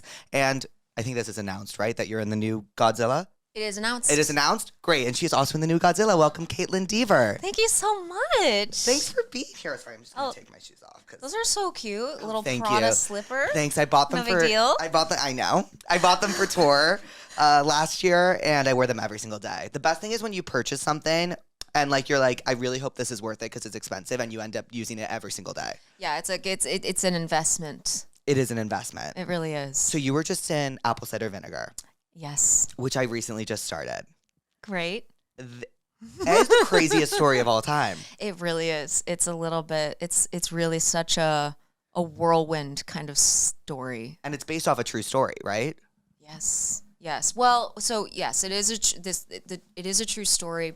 We're kind of saying it's a true story based on a lie, is what they, you know, how they started off every episode. But it really, I really felt like a lot of freedom in taking on the the role because the writer creator Sam Strauss was so adamant about creating our own version of Mel Gibson. Right. So I didn't feel like so much pressure to like, because I don't even think we will ever really know who the real Mel Gibson is. Right. But she really did do that. She really did. Has she said anything about the show? No. She hasn't reached out or? No.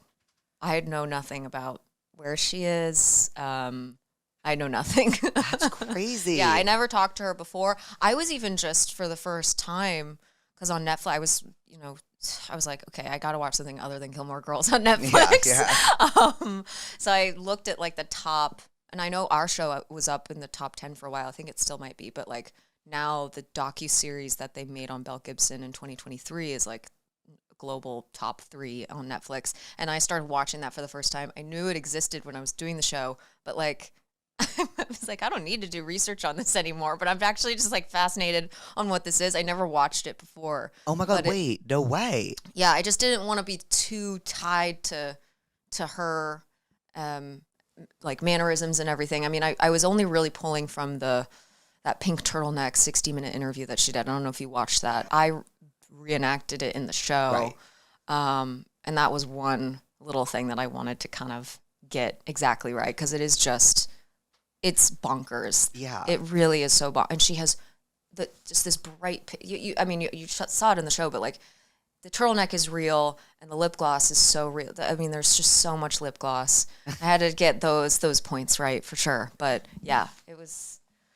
The docuseries is really interesting. Wait, so how did you prepare for the role if not like looking at her mannerisms and all of that? Because you kind of nailed her. Thank you. I mean, yeah, I wanted to pull from the essence of Mel Gibson and what she seemed to be like online, and that kind of image she put out there. But it was really all in the scripts. Like the writer just kind of really wrote and so like each character so specifically, and like they really did have their own voice. And even when I watched it for the first time when it like premiered on Netflix, and it's just so cool to like click on a show that you're on and it's on Netflix. It's just is kind of like a surreal right thing. Like, oh, I'm in the show and I get to like click on it and watch it. But when I was watching it back, there were certain lines I didn't even realize at the time, but they're just so specifically Belle, and that is just the magic of Sam and how brilliant she is. And it really did feel like there was a lot of the work was already done for me. And yeah, just like the accent, I was like I just was a nervous wreck doing that. And so I felt like really I had to get that down too. And that did also really like, I think that really did help me get into like seep into the bones of who this woman was in a lot of ways. It made me feel like a totally different person. How hard was the accent to nail down? Because I was talking with someone the other day, and I'm pretty sure they said that the Australian accent is like so difficult to do. Yeah, it was. It is one of the hardest accents I've done a few other accents. This is one of the hardest accents I've ever had to do. Right. It's just such a weird, I mean, I love the accent, but it is such a weird accent, and like really feels like when it's in your mouth. Yeah. It feels weird in your, like it doesn't feel, like nothing about it feels natural at all. And it was really difficult.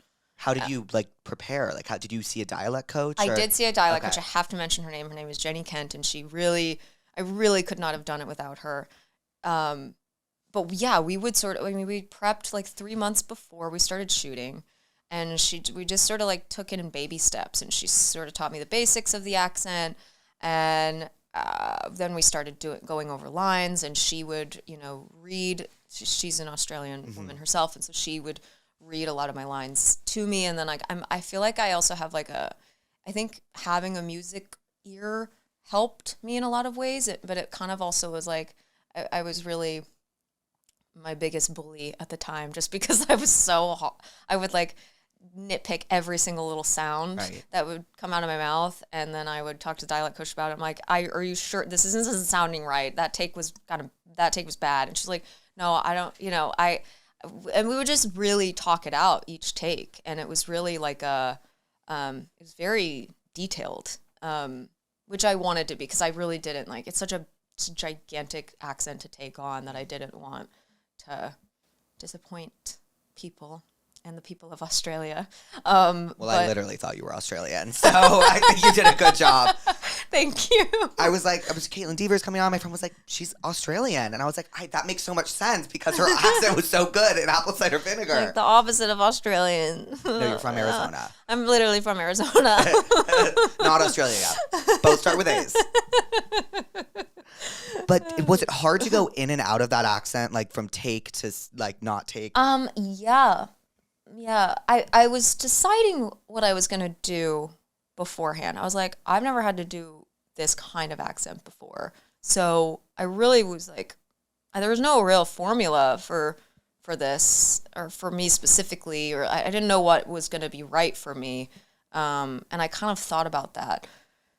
I just don't know if something about that felt like, I don't think I can actually do that, because there's so much of the like working experience and being on set is to me really the community, right, and the family that you build when making these things. And it would be really hard for me to feel like I'm really connecting with my peers and the people at work if I'm like in the accent the whole time. Who you actually are, right? And that would be really hard for me. And so I didn't. I stayed away from doing that, but I was popping in and out. And I think I go back to the music thing, because I think I really was memorizing it almost like a song, and the accent felt like singing like notes to me in a lot of ways.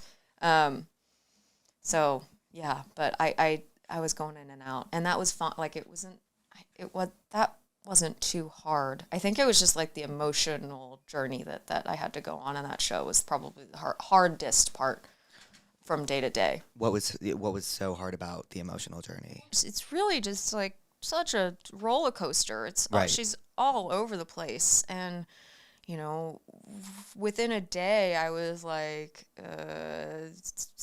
singing a cappella in front of a group of like Katy Perry and a group of people. I was like crying and screaming and yelling all in one day, and it was just kind of it was just like just a lot to handle and manage, but I did create a spreadsheet for this kind of thing, and I do tend to, I've done that once before on a job, and it's helpful for like because we were jumping around in time a lot on this show, and like literally in a day I'd be in 2015 Bell and 2011 Bell and 2012 Bell all in one day, and so I felt like I really needed to. And there was also like, I don't know if you noticed my different teeth in the show. Yeah, I had different teeth, so like I was popping different fake teeth in and out.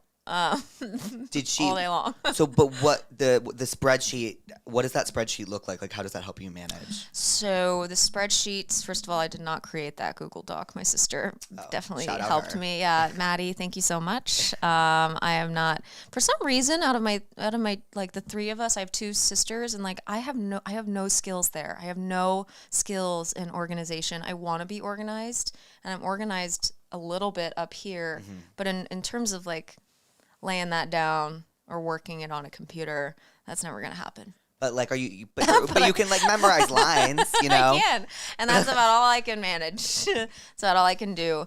But no, she helped me. We got on FaceTime while I was in Australia. I was like, I gotta reel it in here. This is a lot. And so I would take it like episode by episode, and like each scene I would write, okay, this scene is set in 2011. Okay, this scene is set in 2015.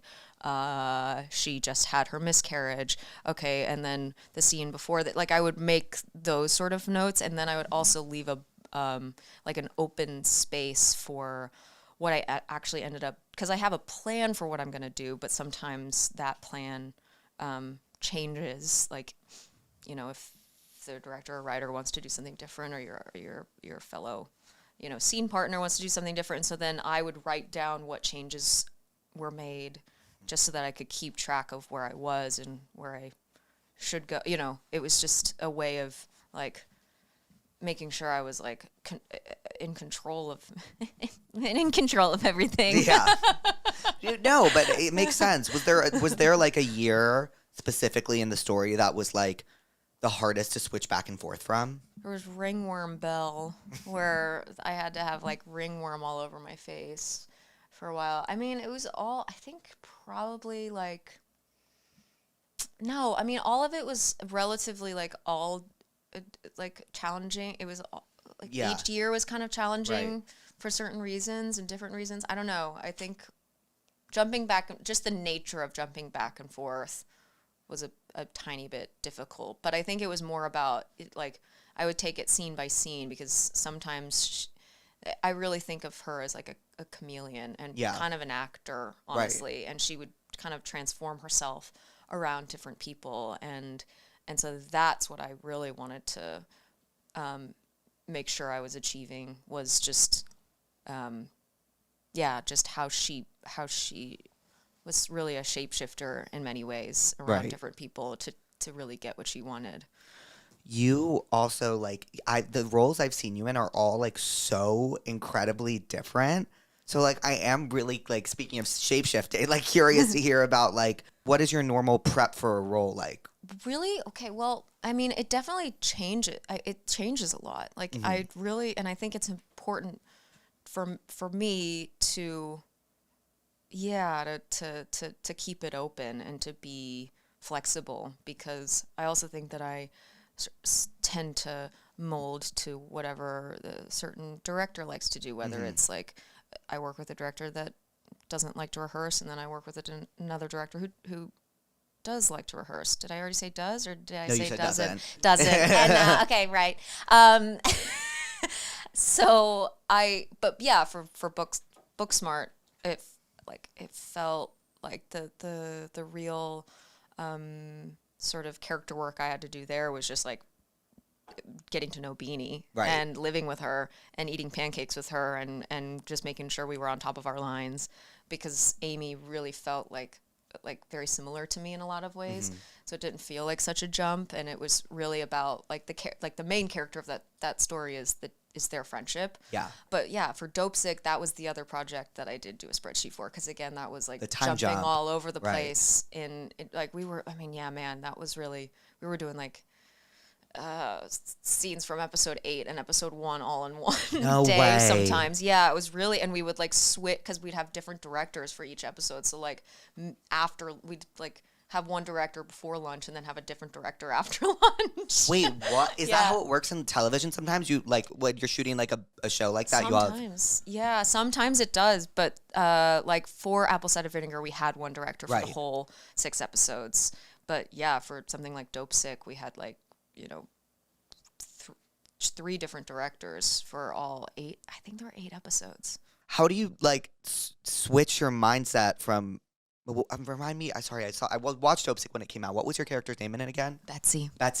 How were you episode 1 Betsy and then episode 8 Betsy in the same day?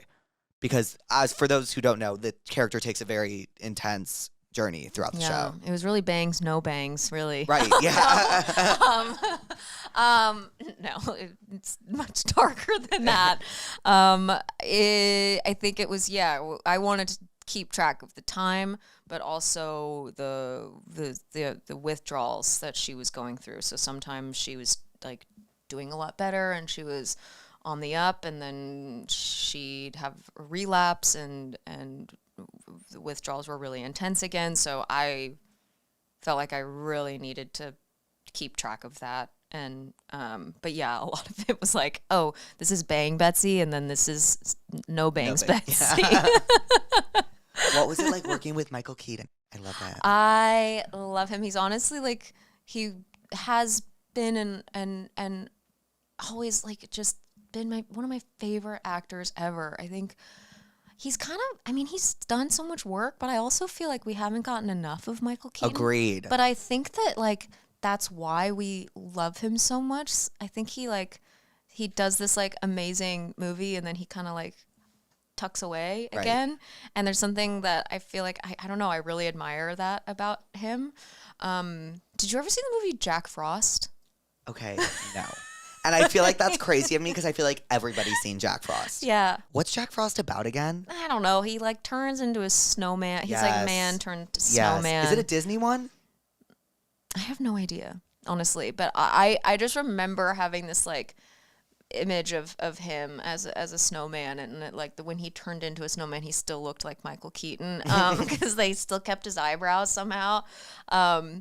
But no, I just was a fan of his. It was really like, if I'm to pick like two actors that I really admired as like a little kid, it would be Toni Collette and I love Toni Collette. Michael Keaton. And I got to, it's just really kind of crazy that I got to work with both of them like pretty early on in my career, I'd say. And yeah, but he's so cool. I like how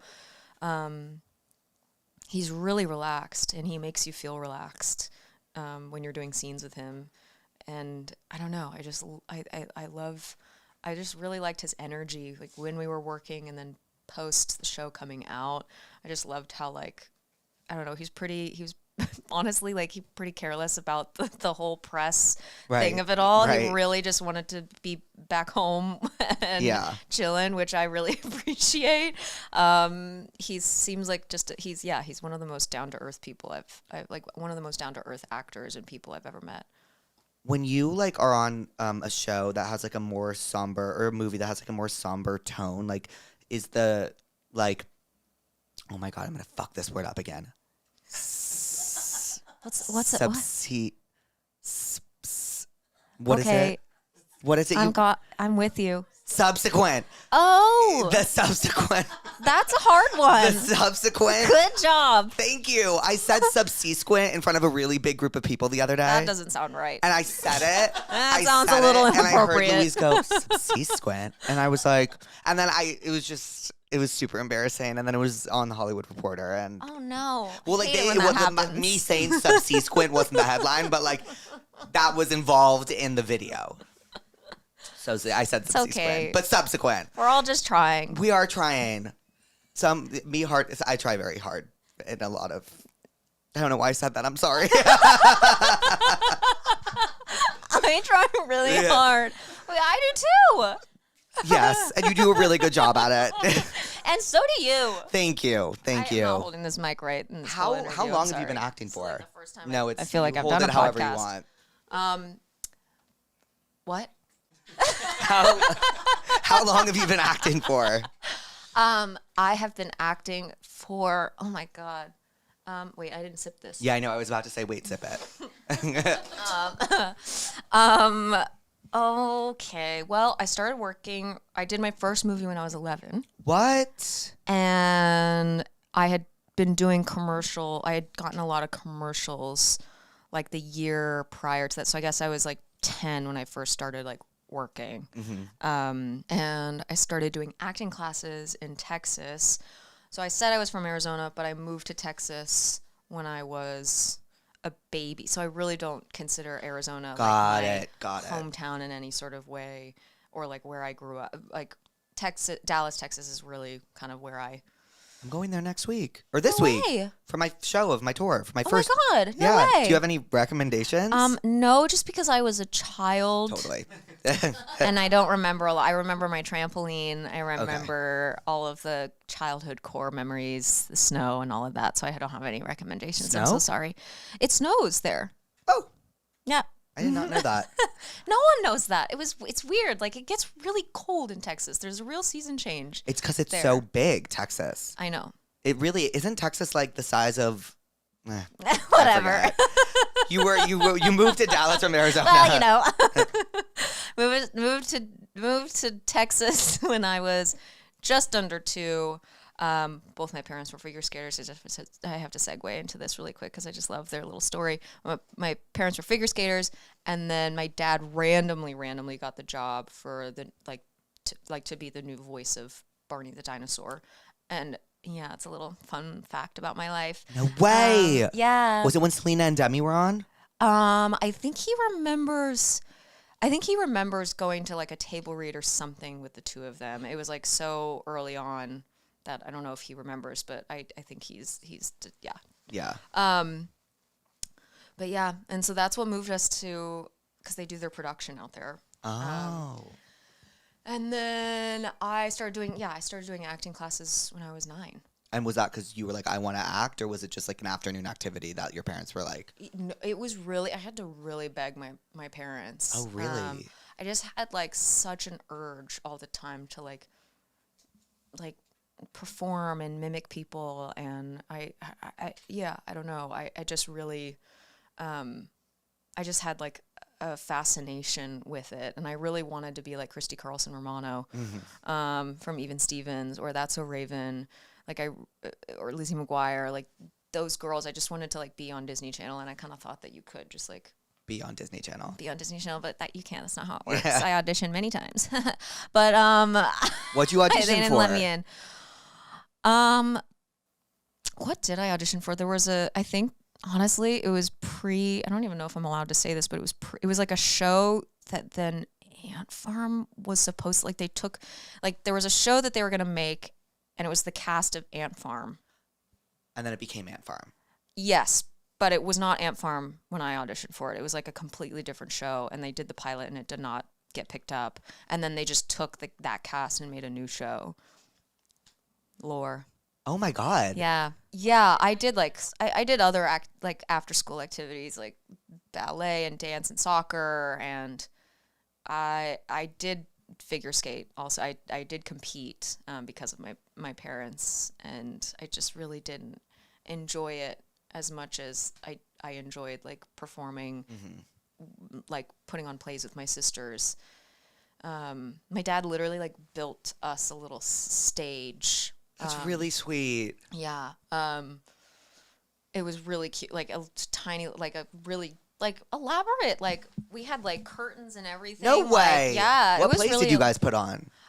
We would make up our own. Are both your sisters actors as well? No, they definitely want to be in the film industry, I think, for sure. My middle sister is an amazing screenwriter, and then my littlest sister, by the way, when I told her, I was like going down the I was not fully aware of your podcast. I'm just not with it. And what's hip, and you're so hip. Oh, thank you. And my sister turned red when she found out that she was like, no, you're not. She was freaking out. Jane, shout out to Jane. Jane. She was so excited that I was going to be on your podcast. But yeah, she wants to be in she's actually styling, helping me get styled right now, and picking out clothes for me. Job. You look amazing. She makes her own clothes. She's amazing. She's an amazing woman. How old are your sisters? Jane is about to be 21. Maddie is 26. I always have to figure that out because I'm 28, and we're just under 2 years apart. Right. Anyway, the stage. Back to the stage. So you guys would write your own plays. We would put on our own plays, and I really loved like performing with them, and I just loved like, I don't know, I loved singing and kind of making a fool of myself all the time, embarrassing myself, and I really wanted. I knew acting was like a thing that you could do, and it's crazy to think back on, being that young and knowing that this is what I want to do. Right. Because that does not, I realize how rare that is, and that doesn't happen for everybody. And I really can't explain why I wanted to do it. But my mom, when I first, she actually told me this like 4 or 5 years ago. She was like, because she said I used to stare at people like when I was little, and she almost like, it got so bad at a point where she was like, I feel like I gotta like tell her, no, she can't be doing that because that's a little bit. She was like, this is really becoming like a consistent thing. And then she told me that I realized you were probably doing. I didn't ever stop you because I realized you were probably doing it for a reason, which really is like, so I think is so beautiful. But also, yeah, I really did. I was fascinated by like people's mannerisms and the way people walked and the way people sounded, and I would make fun of my like elementary school teachers all the time. Like I just like, I don't know, I was just fascinated by people and and the idea of playing different people, and I think I really wanted to explore that, and thankfully my parents allowed me to. So I started going to acting classes out in Texas, and then an agent came out for like a kids like showcase where like kids would do like the same Skittles monologue. And one of Skittles them, monologue. Skittles monologue. I can't remember it or recite it. There was something about like, taste the rainbow. Yeah. Like there was just a monologue that I had to do in front of these people, and one of them was, shout out to Cindy Osbrink. She is like I guess she was a child actor agent. I guess that's how you say that. And she still has her agency open. But yeah, I signed with her because she was like, oh, you should come out and try like auditioning. And my mom always told me, like, I didn't ever want you to like turn 18. It was really sweet. Like, I didn't ever want you to like turn 18 and like be upset with me that I didn't at least give you a chance, or like take you out and at least give you the opportunity. But my parents both were very much so like very realistic, I guess, in their approach with the whole thing. They were like, listen, we're going to let you do this. We'll go out for like 2 months and stay in LA temporarily, but like this is going to be really, really, really hard, and you're going to get told no a lot. And I think that always, I don't know, that helped me kind of. Honestly, my mom was also pretty negative. She's like very negative. I always just like assume the worst. Right. That's kind of what, that's what my mom was like as a kid as well. Like when I auditioned for the school play, she was like, you're going to be an extra. And it's like. But it really sets it you helps. up. It sets the bar. It really does. I'd rather not be disappointed. Yeah. You know? I'd rather not. I always love that style of parenting. I do. It really was great for me. Like, I constantly assumed the worst. Yeah, I do. I still do. Yeah, I think even when I'm a week into a job, I'm like, I could get fired. And then even then, once the movie is finished, I could get cut out of that movie. Oh, okay, because you have to think about that as an actor, right? You're like, they could literally cut me on the cutting room floor. Yeah. That's crazy. Yes. Even after you're announced and stuff, they could be like, oh, we don't like this, and cut the scenes. Yes. That's crazy. Has that ever happened to you? No. Well, knock on wood, but it could happen, and I'm okay with like that. I'm ready for it, and you have to be. Was there? Did you end up get told? Did you end up? What? I'm literally having a stroke today. Did you get told a lot of times when you first went out there? Did I just say that wrong? No, it's perfect. You're perfect. I did get told no so much. So many no's. So many no's. Was there one no in particular that was like the most devastating? I've never said this publicly. I'm so excited. I want to know what it is. I'm ready to say it. I'm ready to just let it out there. I got really close to doing True Grit. No way. But I love Haley. Haley's a really, really good friend of mine, actually. I think I was like too young. I was a baby. But how young was Haley when she played that role? I think I think she just like, I was like a little, I looked like 6 when I was 13. Mm-hmm. I think that was the issue. I think that character has to be like has to have like a certain energy, and she killed it. I loved that. She was amazing in that movie, but I wasn't necessarily devastated. Like it was, I never got like too attached to things. Growing up, like even now, I don't get super attached to stuff. I just, again, it's like that realistic mindset that I have. I'm like, okay, well, I go into an audition knowing that like there's so many other people that are auditioning, and like I really do have like it is what it is mentality, which I think is healthy. Yeah, that is very healthy, right? Yeah, I think so. I think so too. I don't have that, but I know that is healthy. But I have never walked into a room thinking like I'm getting this. It doesn't.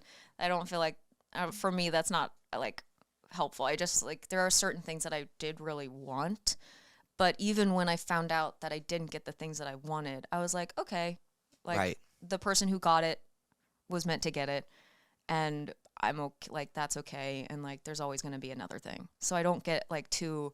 So I wasn't like I can't really remember being actually ever devastated, but that was like I guess like the biggest thing at that time in my life that I was like, oh man, yeah, Jeff Bridges would have been cool. But also I was like, I ended up meeting Haley years later, and we became really good friends, and I loved the movie. Yeah. So it's just like, well, everything happens for a reason. Yeah, as well. and then you sort of look at your trajectory and you go, oh wow, I wouldn't have done this, this, and this had I done that. Like, well, you wouldn't have known Haley had you probably, right? Yeah, because that was her. That was her break. Yeah, true. It's very true. So, yeah, I don't think I would have done. I think like I realized it would have like timing of Short Term 12 coming out and Justified. I just wouldn't have done those shows because I would have been, it's just wild to think about that. Sliding Doors. Do you like that movie? Yeah. I love that movie. So good. I love Sliding Doors. I think I spoke about it here the other day. Did I? I did. Oh, wow. Wow. I just love your outfit. I love your outfit. I'm just like, we're I kind of can't get similar over it. vibes right now. Yeah, it's really good. Well, I don't normally like look like this. I just I put it on for something. And then I like looked in the mirror and I was like, I guess I'll just keep this on. Yeah, it's just like you just got off the boat. Yeah, and I'm getting on the boat, or you're like ready for vacation. I'm like, all right, I gotta be done. Wait, what was I gonna say? Was there a moment when you were auditioning where you got something and you were like what was your like moment where you were like, okay, like I made it and this is my job and like I'm successful at my job? Both Justified and Short Term 12 were two things that I really felt like, oh, I'm finally getting to get down to the stuff I really like to do, which is like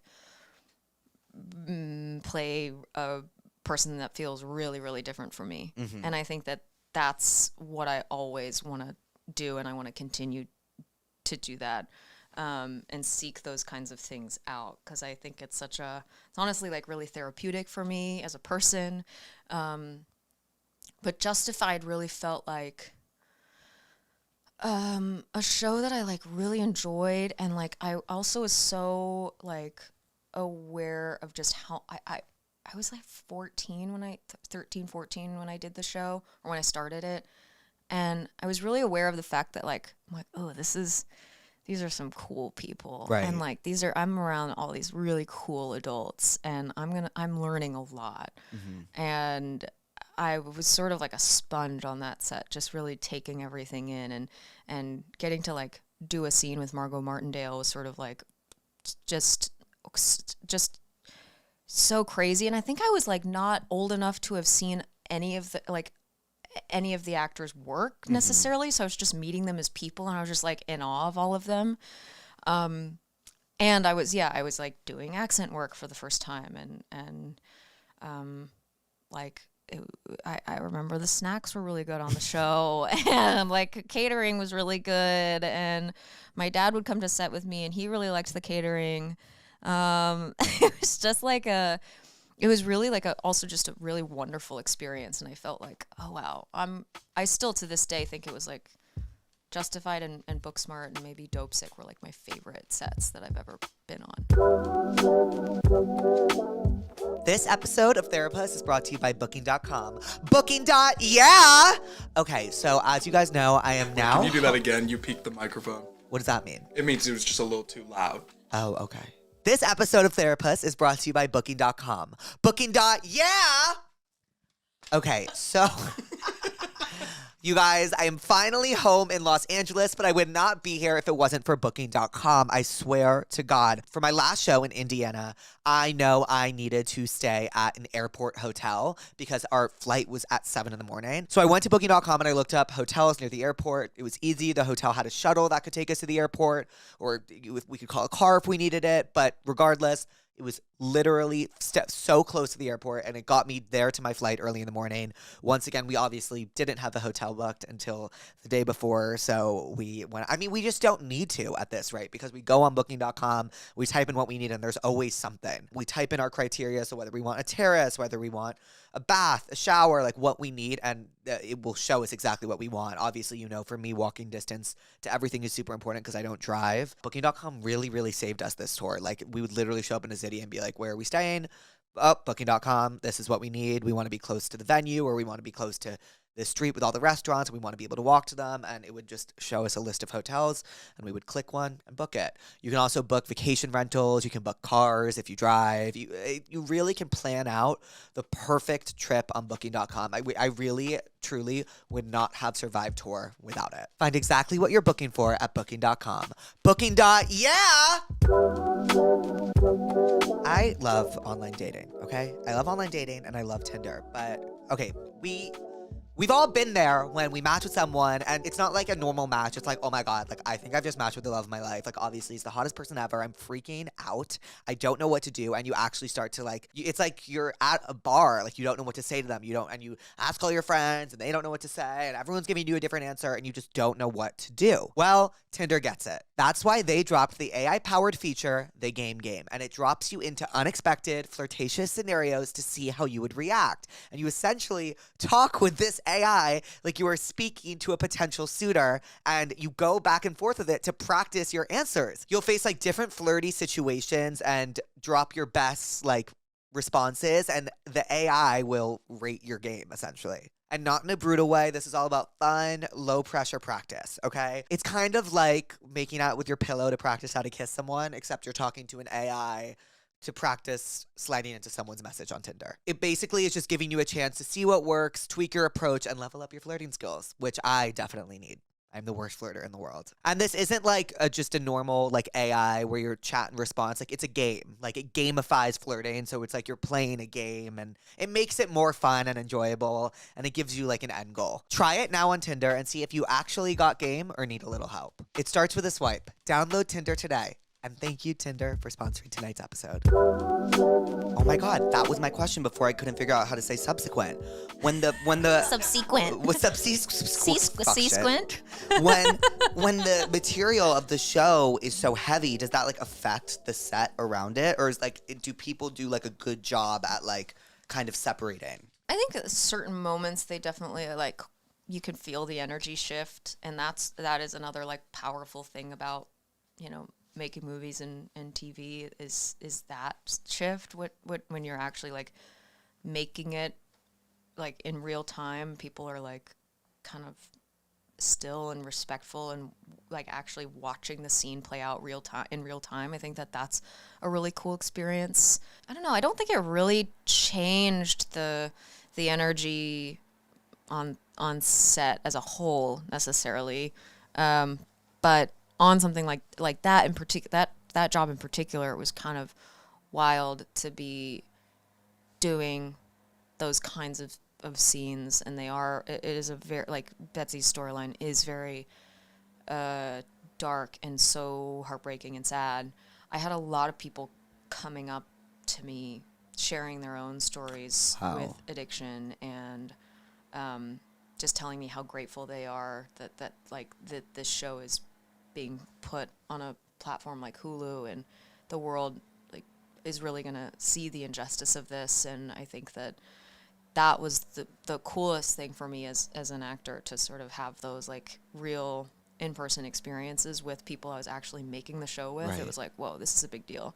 Yeah, it was a big deal. I remember watching that, and like that show, I mean, I knew about the opioid epidemic, but that show was very like, for me, it was very educational on like how it went down and like what happened and how unjust the whole thing was. So me and my roommates loved that show.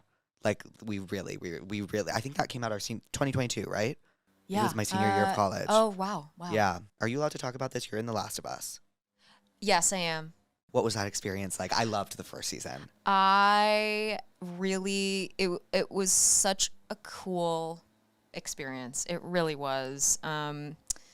It was such a privilege to get to kind of step into this like new world that that is so deeply loved by so many people who are fans of the game. And then there's like a whole group of people that are also just fans of the show who haven't played the game.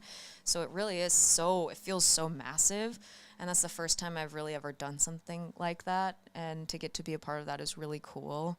And my dad is a really big fan of the video game. Oh, really? Yeah, he loves the video game so much. So getting to like take on the role of Abby, he was like so stoked that I got this part. And yeah, I think it was a crazy, honestly, to be quite honest on this podcast here, it came into my life at a really crazy, really just insane time. I had lost my mom back in February of last year, and I was I like had already started prep on this show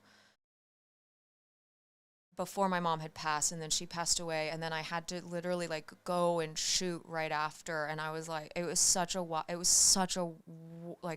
truly such a whirlwind, but I remember talking to my dad about like having to go to work after something so catastrophic, and my dad was like, I don't think there's a group of people that could have been better to like carry you through that time. It truly was like, it really felt like I was being carried through in such a gentle and beautiful way. And I don't know what that would have been like had it been another job, truly. Like I loved that the group of people that I got to work with. Craig Mazin is amazing. Neil Druckmann is incredible. Bella is so sweet, and Pedro, I really connected with him in a really big way. He seems awesome. Yeah, he's everything you want him to be, and more. I mean, truly, what a special human being. And The Last of Us coming out this spring. Yes, that was April 13th. Okay, I'm like on edge here myself. I'm like, I don't know what I'm allowed to say, but it's coming out April 13th. Did you play the game to prep at all? I had already played the game. I think what was cool about kind of the Craig Mazin's and Neil Druckmann's approach was that they really want to capture the essence of the video game, but also I think that they weren't really concerned or worried about. I mean, their main concern was just capturing the essence and capturing the emotion of the characters. And I thought that was like a really cool way to do it, because there is one version where you're just like doing a carbon copy of the video game, but then like, why would you make the TV show then? Right. I feel like that TV show gave the game. I mean, I feel like fans of the game will say that it had so much depth already, but like I really feel like that show gave it a lot of depth, especially in the, did you watch the first season? Yeah. Like the long time episode. Oh my God. Long time. That's number 4. That's the one with. That's the one with the Linda Ronstadt song, and oh my God, yes. I forget. I watched this a while ago, but like, it was the two guys. I forgot their names, but they were living. Marie Bartlett and Nick Offerman, and they were living together. That episode kills me. I know, it's so beautiful. To this day, it's so good. So yeah, I mean, there's so much. There's so much that the show really brings to the whole world of The Last of Us, I think. Oh my God, this show is so good. I'm so excited for the second season. Yeah, it's I'm getting like so pumped up talking about it. I am so excited. But yeah, I didn't. So I played the first game actually with my dad. And I think he's probably played that game like 4 times. Really? Over. Yeah. This game has like legions of fans.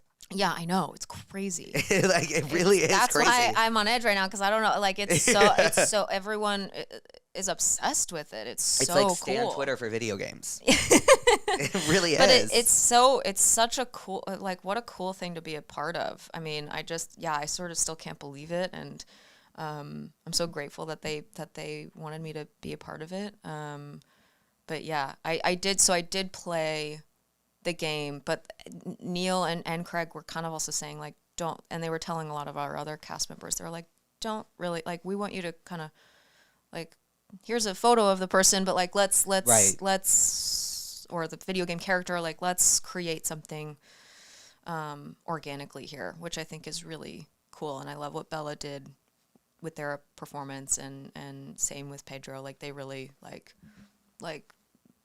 there's like a lot of nuance to it that I think really is beautiful in the show. And you're about to film Godzilla as well, a sequel to Godzilla. Yeah. Where is that filming? That will be in Australia. Oh, back to Australia. I can't I You can't can't really. escape I it. can't escape it. No, Do you like filming in Australia? I do. You do feel it's so far away. You're like ahead in the future. Right, because it's like, You're like what's a day today? ahead. Today it's Tuesday there now, right? What's today? Monday? Yeah, I get it. Yeah. Today is Monday, and it is Tuesday there. Do you So, feel like good, glad we got that You feel like cleared up. fast forwarded there? Yeah, you feel like it's because you're ahead in time. You're a whole day ahead, but also you're physically so far from like Right. California. Like it's a long way home. What's the food like there? Is the food good? The food's great. The weather was great. I think I shot apple cider vinegar in Melbourne, which is very different from Queensland, which is where I'll be again for Godzilla. Queensland, I shot Take It to Paradise, which is a Wait, so you've rom-com. like been to Australia? I was just there. For what? For press. For Oh, apple got cider it, got it, vinegar. got it. Yeah, I go there a lot. Like, I go there a lot. do you what are you watching on TV right now? Okay, well, I was watching the Mel Gibson docuseries, so there's that. What else? I did just finish. I mean, this was pretty recent. I guess this is the most recent show that I've binged. Nobody Wants This.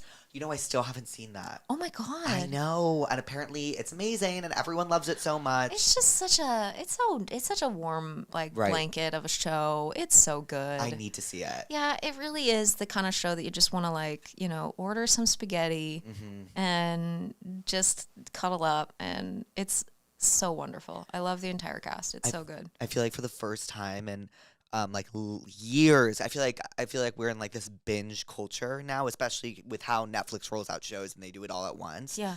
I feel like for the first time in years, I'm actually doing weekly. I'm like waiting weekly for episodes because White Lotus is out now. Oh, fun. And then there's a show called Paradise on Hulu that's like Oh.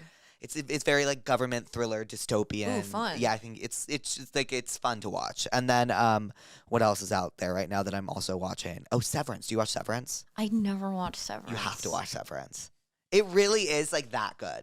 I watched it. I think it came out the same year Dope Sick came out. So I remember those being my two main shows of that year that I was amazing. like really, really into. They're on their 4th season now? Second. It took a really long time. I just recently saw on my Instagram that they were doing some sort of promotion In for Grand the Central Station. Grand Central Station, and very there's cool. like a clear glass box that they all sat in for like hours. Yeah. I think that's so cool. That's was really very thinking cool outside promo. the box, Yeah, but in the box. but inside a box. But I think you would really like it. Okay. What else are you watching besides Nobody Wants This?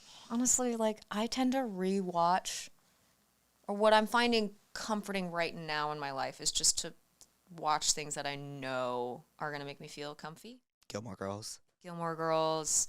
I've seen When Harry Met Sally 1,000 times. I just like play it before bed. I haven't really other than Nobody Wants This. It hasn't been anything like new. And then what are you listening to right now? Ooh, what do I like right now that's like current? Claro. I love Claro. SZA. I just actually got to go to the Super Bowl and see that performance that Was it she awesome? did with Kendrick. Oh my God, it was so good. I had such a fun time, but I love SZA so much. Yeah, and Clara, did I already say Claro? Sabrina Carpenter, just, The girls. yeah. I'm really in a pop phase right now. Me too. I'm in a pop phase and I'm listening to like a lot of old like Bon Iver and stuff. Oh, fun. Which is like kind of random for me. But I am Is this like a new journey with Bon no, Iver? I was listening to like what his first album was forever ago, right? Yes. I used to listen to that a lot in college and then like I don't know what happened, but I think I like was super hungover and rediscovered it while I was hungover. And it just makes me feel like the main character in my show, you know? Yeah, I get that. Another one that you said Bon Iver. I think you'd like. Do you know Ethan Gruska at all? No. Oh, he's so good, and he has he, like, produced. folky? Yeah, he actually, I think he produced Remy Wolf's recent album. Ooh, that was a great album. I think. I don't want to, I think that's right. But he actually did a collab with Remy Wolf too. And he's an amazing musician, and he has like his own solo stuff that he does, and he's incredible. I just have to give a shout out to him because he's amazing. And then what was the other one I was going to think of? What was I think? Oh, this is one that I wanted to mention. McGee. I love McGee. Oh my Louise loves God. McGee too. Did you see McGee's SNL performance? Actually, yes, it was. I remember seeing him perform on some TV thing. It was definitely SNL. Have you seen the Are You Looking Up YouTube music? Like No. the YouTube music video? I've Have you seen that? I've never seen it. Oh God, I'll have to like send it to you because He's about to I'm pop gonna off. get your number after this. Yes, yeah. But if that's okay. Yeah, but yes. But it's so good. I'm obsessed with McGee right now. That's like my biggest obsession. I'm glad I remember that. I'm obsessed. I'm really excited to watch the YouTube video. I'm gonna send it to you. Yeah, the YouTube please. music video. Yep. Okay, what are you therapist about today? I got it. A lot of like mechanical like things were going wrong. Ooh, that Like- would drive me up a wall. Like call boxes getting into like buildings. Yeah. None of them worked this week for me. Like consistently? Consistently.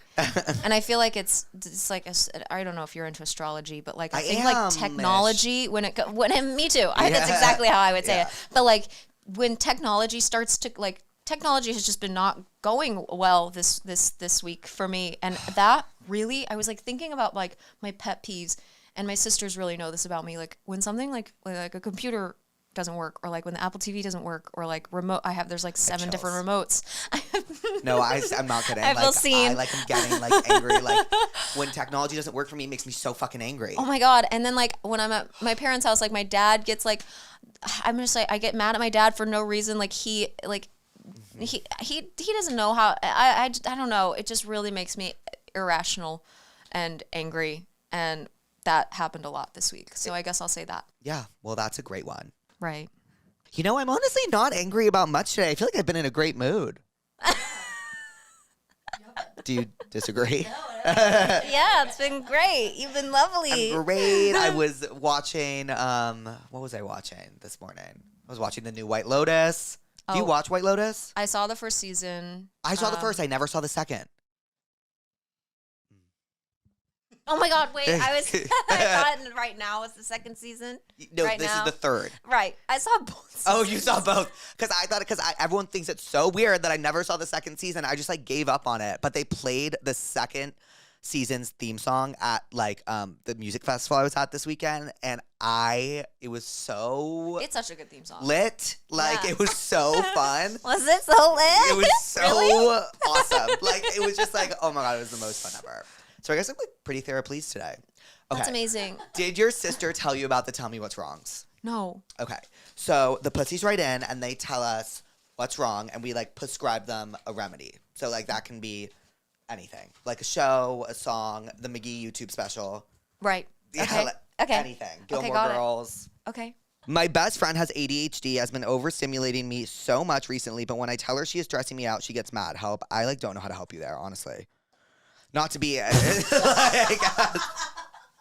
I'm sorry. Like, if you're, Is that like we're moving well, on? because my thing is, I feel like we have to her give them a friend chance. is mad at her because she's, but you're doing the right things. You're being transparent and honest and telling your friend she's pissing you off, And then you're she's- writing into Therapuss, and like like you're like acknowledging your feelings. Like that's like a your friend problem, not a you problem. that's a your friend problem, unfortunately, and they can't control that.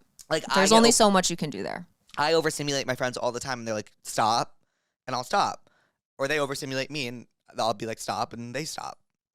But if that person is getting overstimulated, that's a situation that you can't really do much about. I don't think I can prescribe You can that be at there all. for them. Yeah.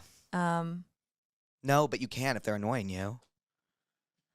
well, you have to protect yourself. Yeah. You have to protect yourself, and then you have to know your boundaries. Yeah, you got a PYP, protect your peace. Oh, I like that. But you know what? You know what the conjugated one of that is? Pop, protect our peace. Oh my god. That's what me and my friend Peyton came up with recently. We're popping. So like we That's need so nice. Yeah, we need a pop or a pimp. Plug in my phone. Okay, this is all going so fast. No, I know. I start to speed up during this round because I get really excited. Okay, next. I'm having a problem in college that every time I get high, I get the serious ick from my friends. That is horrible. So when they get high, They're like, they I get hate my friends. Whoa. Okay. They're new friends because I've only been in college for 3 months, but it literally makes me not want to be friends with them because I get such bad secondhand embarrassment, my friend. Sorry, that was so mean. What do I do to stop it? But I'm not willing to stop smoking. Well, I would say, do you smoke ever? On occasion. I quit. I used to do it, like back in the day, like I probably would have been high for this podcast. Oh, wow. No, like it was intense. I would not be able to hold a podcast. Oh, I was able to like Caitlin is work out. gone. Like I could have done anything high. Oh my God. The world was my oyster. Wow. Until it wasn't. Again, that's their problem. Also, like, sometimes the pussies, like, do leave out details for us. Like, there's crucial details. Like, why are you getting secondhand embarrassment from your friends while you're high? Like, maybe they're not, like, acting. They don't like the way they're acting while they're high. But I will say also, you didn't go to college, did you? No. Okay, so as someone who went to college, those friends you make in the first 3 months, like, while some of them might stay forever, realistic, like, we can be realistic here. Like, most of them are not forever. Okay. Like, they're not. Like, you're about to go through 4 years of your life in this place, and you're about to meet so many new people, and people are going to come in and out, and you're in the dorms, and, like, you know. Yeah, they're new friends. They're you new friends. might get the ick. Like, Right. you just have to expect the ick. I also like to say that me and my friend group like to say that we all have our fatal flaw, and if you can accept someone for their fatal flaw, then you can accept everything else. I love that. Yeah. Because that's really true. No one's perfect. No. Some people's fatal flaws are worse than others. They like to say that about me. But No. but it's okay. It's okay because once you okay. accept it, you're good. And Right. you're like, because once you accept someone's fatal flaw, like you can't complain about it anymore. You're like, oh, that's their fatal flaw. Like, you know, Right. like, and then when you take that out of the equation, like, you're not complaining about much, and then friendship's awesome. Yeah, that's true. Is that a bad way to think about things? No, well, You no. do? I What's also. oh. Oh. Ooh, you first. Well, I feel like that's also really important, like in romantic relationships. Like you have to accept. I haven't gotten that far yet, Okay. but almost. But yes, continue. Okay. I just feel like, yeah, there's certain things that you just have to sort of like accept. No, And- correct. Yes. And some things you just like won't like, and you just gotta like move past, and like it's an So interesting. right. Wait, I'm like thinking about the people I speak to now, and I'm like, you're so right. Well, there's just like you're not perfect. No. I'm not perfect. I'm so not perfect, and like, why would I expect to be with a perfect, person? You know, I feel didn't like know, and now I do. Really? Yeah. Well, but that's your perspective of your friendships, right? No, And yeah. It's not So I guess I need to that move different. it. What do you think my fatal flaw is, Louise? Oh, have you never discussed this? No, I know what all my friends say it is, but what do you think it is? Well, what all your friends say? I'm the worst listener on planet Earth. But like that manifests in very, very bad ways all the time because I don't listen. But let's talk about why. Why am I a bad listener? Yeah. Um, Or that you're not a bad listener, but it's that maybe there's like no. Well, they like to say I'm a narcissist. So that's just that feels like a stretch. I mean, I just met you, but really, wow, you're the second guest to tell me I'm not a narcissist, and I really, really appreciate that. You know, yeah. she told me I wasn't a narcissist either. Oh, And then I that's told all my amazing. friends, and they said, "Well, Julia said, Cool. well, the other day, Julia tried to tell me a story. One of my best friends. Okay, but she said, "Are you ready to hear a story that isn't about yourself?" And I said, "Pause. I'm not ready yet. I just need 5 seconds." And she said that is narcissism, but I wasn't ready. Well, maybe you just have a lot going on sometimes. I don't know. I don't see you as a narcissist. I mean, I really don't Thank get you. that energy from you at all. Louise, I don't think you're a narcissist. Like, that's not the word. But I think perhaps you're not always the best listener because you're thinking of, like, myself. yourself. Yeah.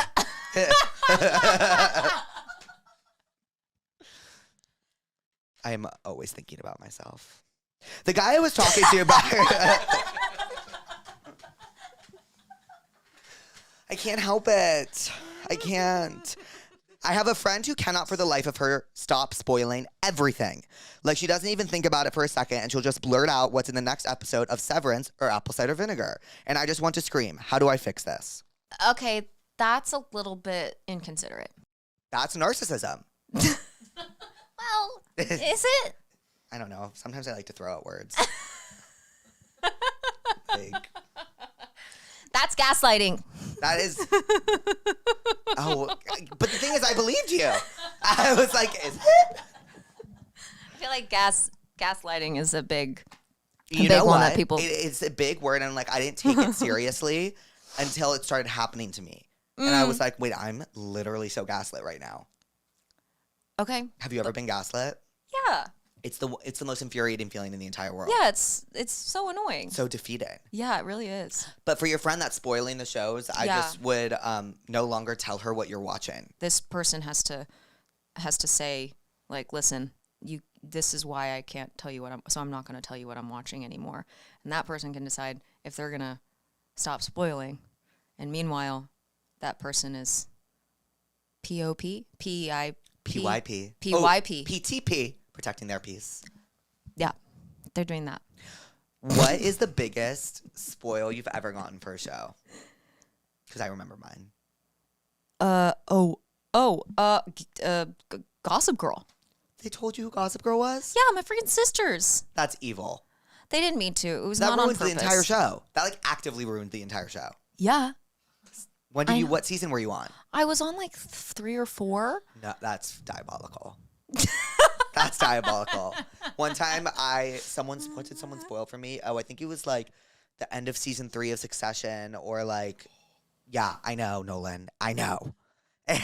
Or it was, they spoiled, I think it was like the end of season 3 of Succession. And then they also spoiled season 2 of The White Lotus, what happened at the end.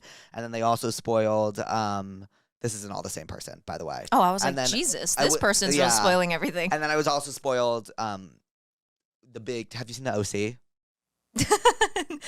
Yes, but I haven't seen the whole thing. Okay, well, someone passes, and that was definitely spoiled. Oh, that's the What You Say. Yes. Oh, well, yes. I've seen that because of, I've seen that. Okay, because well, of there was an SNL spoof of it, and Yes, so I then do I remember actually this. went back and watched, so I wasn't really that tapped into OC anyway, but we love Adam Brody. Is he in that? No, he's in the other one. No, he is in the OC. Right, he's in everything. He Okay. is in everything.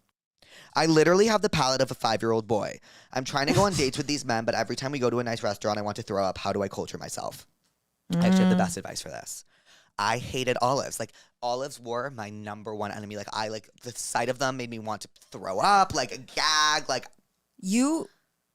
I saw a photo of, I stalked you on Instagram. You had a dirty martini in your hand. yes, because I realized that they are classy, chic, and wealthy. And I knew I needed to get behind this. And everybody was drinking them, and everyone was talking about how good dirty martinis are, and this, that, and the third. And I was like, I have to do this. I have to figure out how to do this. It must be done. And once you just pull the Band-Aid off, the first time you're like, ew. Second time, you're like, okay. And the third time, you'll actually enjoy them. You can't overdo it, though. Like, I had 6 or 7 the other night, and it really, like, I feel nauseous thinking about them now, but I really like olives now. I can really eat them. The same thing happened with me and as sushi as a kid. I hated sushi. I hated raw fish. I'm still You're there. still there? Yeah. You can do it. You just start with the vegetable rolls and you make your way to the fish. It's just the seaweed. I don't know if my tongue can. Oh, you don't like the texture? It's it's like literally the taste of seaweed that I don't like. Okay, so. I can do like I've like baby stepped into sashimi. Yes, but that's all it takes. You start and then you keep going and going and going. I think that would be the advice here. But like also you need some vitamins from other things. You know, you do. You need a well-rounded diet. So look at it as a life upgrade. Yeah. And a necessity. A necessity. Fuck. No, I can't speak. I wasn't speaking. I just wanted to say it at the same time as you. Okay, yeah, necessity. Necessity. Yeah, I just feel like baby steps there. And also, I did the same thing with avocado. Me too. I hated avocado. And then I slowly, the pits you don't like? started with guac and I just like went from there. And now guac is my favorite. Mm-hmm. I wouldn't say it's my favorite, but I do enjoy it. It's so good. But yeah, I wanted to be a part of the avocado club. Yeah, me too. I feel like these like niche foods always have clubs. Except the one food I'll never ever enjoy, and I'm putting it out there now. And if I do, like hell has frozen over. Beets. I hate beets because they taste like the ground. I don't think I've ever even tasted one. So I what just don't like the makes look you? of it. I don't like They're really the good texture for of you. it. It tastes like a stone fruit. Ew. The texture wise. Yeah. You don't like nectarines or peaches? Oh, I love nectarines. Sorry. That's a stone. I heard stone fruit and I thought of like rocks. To be honest with you. Thank you for being so honest No, with it's me okay. today. Yeah. Sometimes I just speak without thinking. Like I saw this TikTok the other day that was like, I don't think before speaking, so I'm just as shocked as you are. And like I really resonated with that. You know? I really did. I got it. Do you have TikTok? Yeah. Are you like scroll? You're a scroller? I'm a scroller. I don't create. What's your For You page like? Psychic readings, my sister's TikToks, and like skincare. Okay, love. What's your star sign? Do you want to guess? Yeah, I actually do. But you said you're ish, so I know that. Okay. Are you a Virgo? No, but that's a good read. Thank you. Yeah. Okay, are you a... Or I can just tell you. No, now I'm going to do 3 because I have 12 chances. So Okay. I'm going to guess 3. Okay. Virgo, out. Are you a Cancer? No. Yeah, I don't know why I guessed that. Sorry. Yeah. Are you a Leo? No. What are you? I'm a Capricorn. Yeah. Yeah, I should have guessed it. What do you think I am? Okay, so it's none of the ones that you guessed for me. Who's to say? Aries? Aries? I've never gotten that before. Taurus? No, but my mom's a Taurus. Okay. And Louise is a Taurus. Oh, wow. I love wonder if you Taurus. have Taurus in your... I'm a Scorpio. Okay. With Gemini rising, Gemini moon. Yeah, it's diabolical. Do you Oh know your my rising and God. your moon? My moon is Taurus, and my rising is Capricorn. Oh, so you're like very Capricorn. Yeah, and earthy. But that's why I said Virgo is interesting, because Virgo is also Earth. Oh, wait, no, it's not. But no, that's why I said that, because my middle sister Maddie is a Virgo. And Oh. And what's your youngest? Jane is a Pisces. I love Pisces. Jane? I love Pisces. Pisces are my favorite sign. Also water, right? Yeah. You're water. Pisces and Scorpios go like this. Emotional. Yeah. Well, I'm not, but sometimes. Okay. One of my roommates is disgusting. She hooks up in our dorm shower while we are all here, and she pees her bed when she's drunk, and is genuinely farting all the time. Genuinely. How do we tell her that she needs to get it together? Because she gets super defensive when we talk to her about anything. This is a tough one, right? I would move out. Right? Like, what are you supposed to do? Your roommate's disgusting. That's I just mean, I'd like to know more details about like Sometimes how we are long has lacking in this the details. like how long has this been going on for? right. You know, like there's a certain point where you kind of accept these kinds of behaviors, and then you have to. And if maybe if you've already had like 1 or 2 talks with this person, maybe it's time to consider moving out. You need to get out of that environment. Yeah, if it's not suitable for you. I would try to break your lease if you can. Did she say she's hooking up in her shower? In the dorm shower, and that to me doesn't feel that crazy. But like, that really does not feel that crazy to me. Maybe that's because I was in like the party dorm of my college, but like that just doesn't feel crazy to me. Okay. Yeah, I think you would have liked college. I don't know. It sounds scary. So basically, my roommate is a random person. She was fucking crazy, to sum it up. But one time she made up the story that her grandpa died as an excuse to go fuck another dude in a different state while she had a boyfriend. She left while he was at our apartment, so he stayed, and we all kind of sort of had to like watch him, not know. It was so weird. Do we get involved? Watch him. Watch what? Oh, okay. She made up an excuse that her grandpa died as an excuse to go hook up with another guy while she had a boyfriend. Right. These people, her roommates, had to basically like babysit the boyfriend while he was in the apartment alone and watch him not know that she was lying about the grandpa. Do they get involved? This is crazy. I think yes, they get involved, right? Okay. I would say something personally. I feel like That's if outlandish. they're a part of it now. Yeah. Like if they were not having to watch him in the apartment, I feel like that's one thing. But like because they are like kind of in it, and they've made them feel like they kind of have to say something. I agree. I don't know. Sometimes I'm like, you can't get involved. Yeah. But in this situation, I think you get involved. I also think you get involved, especially because it's so diabolical. Well, what did we learn today? That you're not a narcissist. Second, thank you. What else? I learned that I consider you to be so good at what you do, which I just think is so impressive. Thank So you that's so what I learned. much. You're impressive. I've had such a nice thank you. time. I had such a I'm lovely so time with you. excited to show this to my sister later. This is going to be so fun. Oh, I think she's gonna love it. I think she's gonna love it. Yeah. Do you want to give a little bye, pussies? Bye, pussies. Bye, pussies. Thanks for coming on, Caitlin. Thank you so much. Thanks for having me. Oh, thanks for being here. This was so sweet. He's got you on the hook. He's slaying and he's shook. It's Therapuss, Therapuss, Therapuss, Therapuss.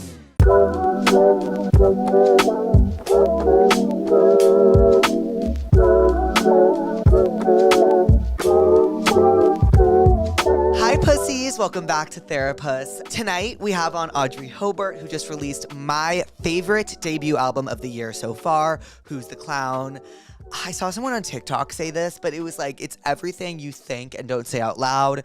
She like wrote it down and sang it in a really like melodic, catchy pop song, which is just like my favorite type of music. I just really love the album. So I'm super like grateful that I was able to like talk to her about like a piece of work that I really, really, really love. And we also got along so well. She's so awesome. To submit Tell Me What's Wrongs, go to passthatpuss.com and click Tell Me What's Wrong. Leave a name and number if you're feeling fancy. Okay, enjoy the episode, pussies. Hi, pussies. Welcome back to Therapuss. Her new album, or her debut album, Who's the Clown, comes out August 15th. We have the queen, Audrey Hobart, here. Oh my God, Jake. Oh my God. Jake. Wait, we were just chatting till the cows came home, and now here we are. We're still going to chat. We're still going to chat. I'm so excited you're here. I'm such a big fan. Okay, well, I'm such a big fan, and also this is my first podcast, and I feel like I'm on the Cadillac of podcast. I can't, yeah.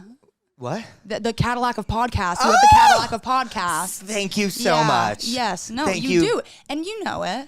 No. And I don't say that because you're seeming like you are full of yourself, but I just had to say, I love your podcast. Thank you. I love your album. Thank you. It's amazing. I'm Thank you. so happy. The best feelings when you say to someone, this is my favorite song, and they're like, and that's actually the lead single. That's the lead single. Yeah. And my favorite is Thirst Trap. Yes. Thirst Trap. Just today turned in the video. And what's the video like? The video is like, basically, okay, so usually Thirst Trap was not my choice for album single. Okay. But my label was like, yeah, this is the one. And I basically, because when I was writing it, I didn't finish it for months. I was sort of whatever about it. I wrote it at home on the guitar. And then when we produced it out and when I properly vocally recorded it, it was like, hell yeah. And everyone was like, hell yeah. And now I'm like, hell yeah. But for songs like Sue Me and Bowling Alley, like I had videos in my head Right. for those songs, it was like sort of partially why they were picked as single in my head, picked as singles. And then Thirst Trap, I had no video idea. So I would just take walks around the reservoir and sort of just like come up with stuff. And so it's just, I don't even know how to describe it. There's green screen stuff. And then I reference a scene in Bed on It, or from High School Musical 2. That's awesome. Okay, so you know when he like comes clambering down the rocks. Really and then fast. Yes, and then he is, it's no good at all to see yourself and not recognize he's singing to a body of water. Yes. And then on the line, your face, it's his reflection in the water, but it's really poorly done. I do exactly that. That is awesome. Yeah. I'm excited to see it. Yeah. Are you excited for the album to come out? Yes, I've been waiting for this moment. No, please. No. I don't have like the thing where I'm nervous. Like I have nothing to lose, and I feel like I'm just, I'm grateful that anyone cares at all. And also I'm like, I want the ears of the world. I want the ears of the world. Right. I don't know why. I mean, of course I do. But ears of the world as in like you want people to like give you notes, or you want everyone to listen? I don't want any notes. Yeah. Also, it's over. Like, I mean, I guess, Phoebe Bridgers does that. She like changes lines. Does she really? Yeah. When she performs Scott Street, she does The line in the record version is something about like they're all getting married. And what about the band? Yeah. They're all getting married. And when she performs it live, she says they're all having babies. Interesting. Yeah. I did not know that. Yeah, and I'm like, I wonder why, she changes that line. So I guess I could take notes and change lines, but I really don't want to hear it. Yeah. I don't want to hear it. Wait, but I had no idea that I for some reason thought you had been pursuing music forever, but you like were in writers' rooms for television. Yes. Yeah. I mean, I was in one writer's room. I went to college for screenwriting. I did theater growing up. Theater kid, I feel like implies a really annoying person. And perhaps I was. You don't think so? No, maybe it's because I like semi was one. Yeah, I feel like I semi was one. Yeah. Did you do? On and off with it. Yeah, okay, like in school. In school. I wasn't like every year. Yeah, you weren't every year. So like if you saw a show that you were interested in, you thought maybe I could have a part in it, then you do it? Or what made you do it? I think it was like, I don't know what, I did it once when I was in 8th grade and then my senior year. Okay. And then I did it when I was in 6th grade. Yeah. So I don't think I was a theater kid. Okay. Yeah. So, but you love theater. Yeah, love it. Okay. I do too, but I feel like I don't know like every song in Hadestown, and I don't know. I don't even know what that is. Like, you don't know Hadestown? Oh, is that the one that spelled Hadestown? Wait. Yeah. But yeah, I was like a theater kid. I did all the theater. Like we did Spring Awakening my senior year. I really should have gotten Vendla. Didn't get it. Everyone was kind of like, you're going to get it. And I didn't get it. And it's actually funny, me and my brother Malcolm, like I'm one of 4 kids. So I'm the oldest. We all did theater. And my brother Malcolm is a musician as well. And him and I were the only 2 kids in my family who never got the lead, and that's to me why him and I are pursuing this. It's like because I never got the lead, so now here is me getting the lead. And yeah, I always sang, I always dance. I was like a big dancer. That was like my main thing.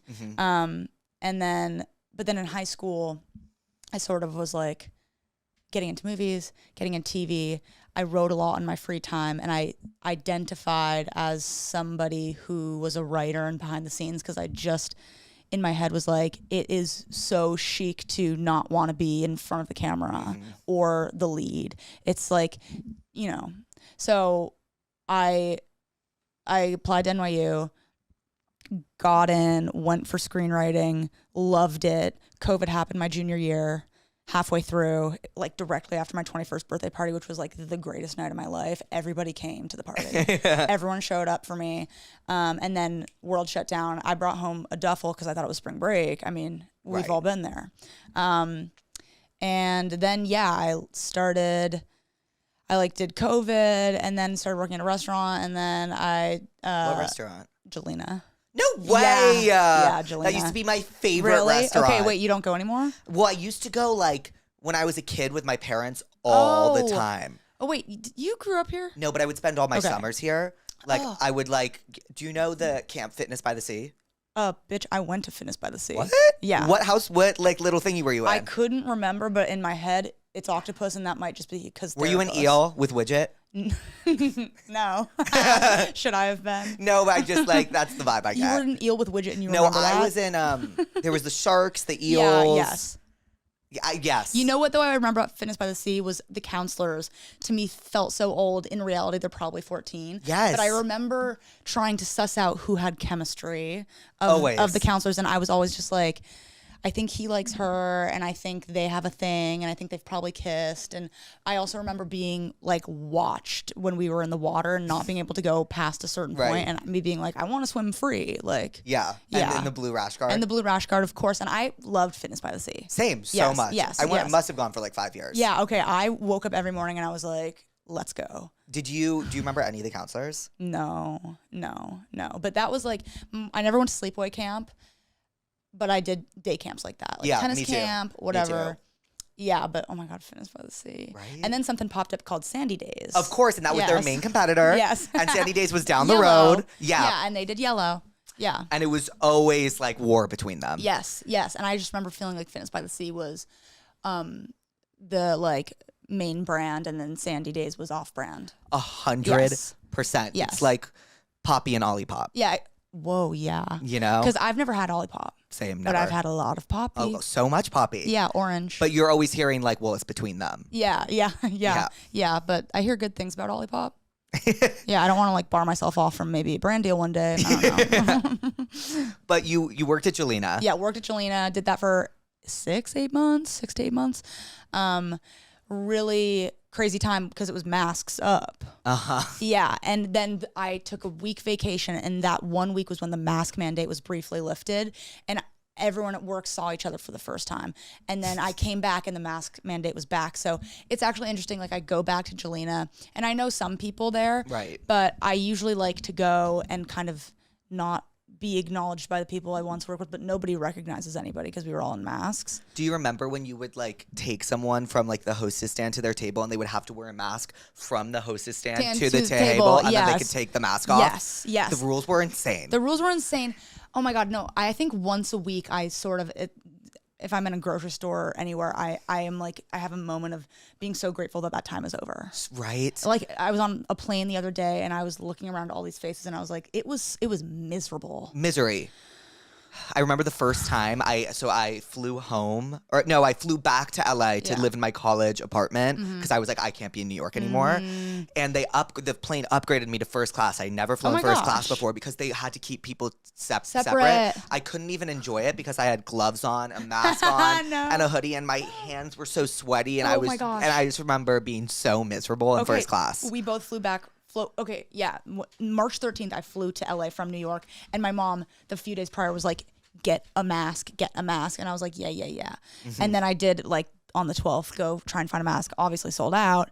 But yeah, I remember being on that plane, and I actually there was someone else on that plane who was from my theater program at high school, and he sat next to me, and he told me a very devastating thing that I won't repeat. But, yeah. Oh, God. Okay, I flew first class for the first time last December. How amazing is it? Yeah, it was the best part of the trip. Right? Yes, I kept waking up. I was in and out of sleep, and every time I woke up, I thought, I want to live on this plane. Right? Yeah. What airline? Delta. Delta Which is One? just the best. Delta One, yes. Yeah. I recently became silver medallion. Congratulations! Yes. I'm sure you're diamond. No, I'm about to be though. Really? Yeah, I'm so excited. Okay. That is huge because what happens? Okay, and then I was in the Delta Lounge for the very first time just a month ago. Which Delta? The Delta Lounge or the Delta One Lounge? The Delta. Which one was better? Delta One Lounge. Yeah. I was in the one where it's like special entrance through LAX. Yes. What the fuck? It's like you're flying private. Yes. It's like and then you get in there and it's like a spa, a buffet, and a restaurant. Everyone there is like sort of like looking at you and then looking away. And I was in there with my mom and my sister, and I was like, you could just lose track in a place like this. You could lose track of time in a place like this. And I was thinking about it, and like being in an airport, it's like you're never gonna miss that flight because you're like, get me out of this gate. But if you're at the Delta One Lounge, I'm like, I could hang here. I don't know if I need to go where I'm going. Ever. Have you taken a shower there? No, but apparently it's amazing. Yeah, really? Yeah, apparently it's so clean and it's amazing. Yeah. Like you said, it is the best part of the trip. I hate vacationing. Yeah, okay. I also recently went on a vacation. Did you have fun? No. Right? No. I mean, I did it points. Like it was for the 4th of July. I did have fun. I was with my cousins who are my sisters in my world. Mm-hmm. So it was really fun, and you can kind of just do whatever. But I got blackout drunk on the 4th of July. Actually, that was really fun. And I was just FaceTiming people, and I was just wearing a sun hat. I've only blacked out once before. Only once? Yeah, I blacked 21st out. 21st birthday? 20th. So on my 20th birthday, I had a party, and I took a shot every time someone walked in the door. And then did you not die? No, well, I almost. The thing is, like, I was taken to Gracie actually took me to the emergency room. Good friend. Very good friend. It's like one of our favorite stories. But like, yeah, basically, I blacked out. I don't remember anything, but the party got shut down by midnight. I was in an ambulance, don't remember anything. Woke up at 4 a.m, saw Gracie sitting there on the phone with my mom, tried to rip out my IV. The nurses came running for me. Then I went back to bed. Woke up again at 6. I was fully conscious, back to me.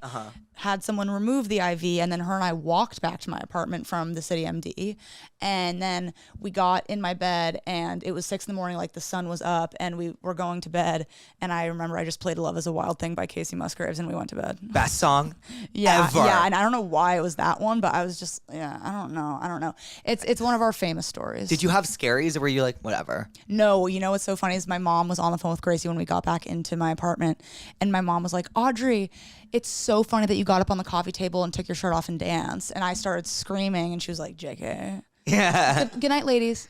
Yeah. Your mom sounds awesome. She's the entire reason why I am the way I am. My parents, if that happened, well, one time I like blacked out and like woke up with a gash in my head, and my parents legitimately tried to send me to rehab. And I was like, my God. Wait, I can't ever tell them about Were anything you not that much of a happens again. problem child, though? No, I was. You were, and you grew up in New York. Yeah. Okay. I grew up on like uptown New York, and I went to Oh. school on the Upper West Side.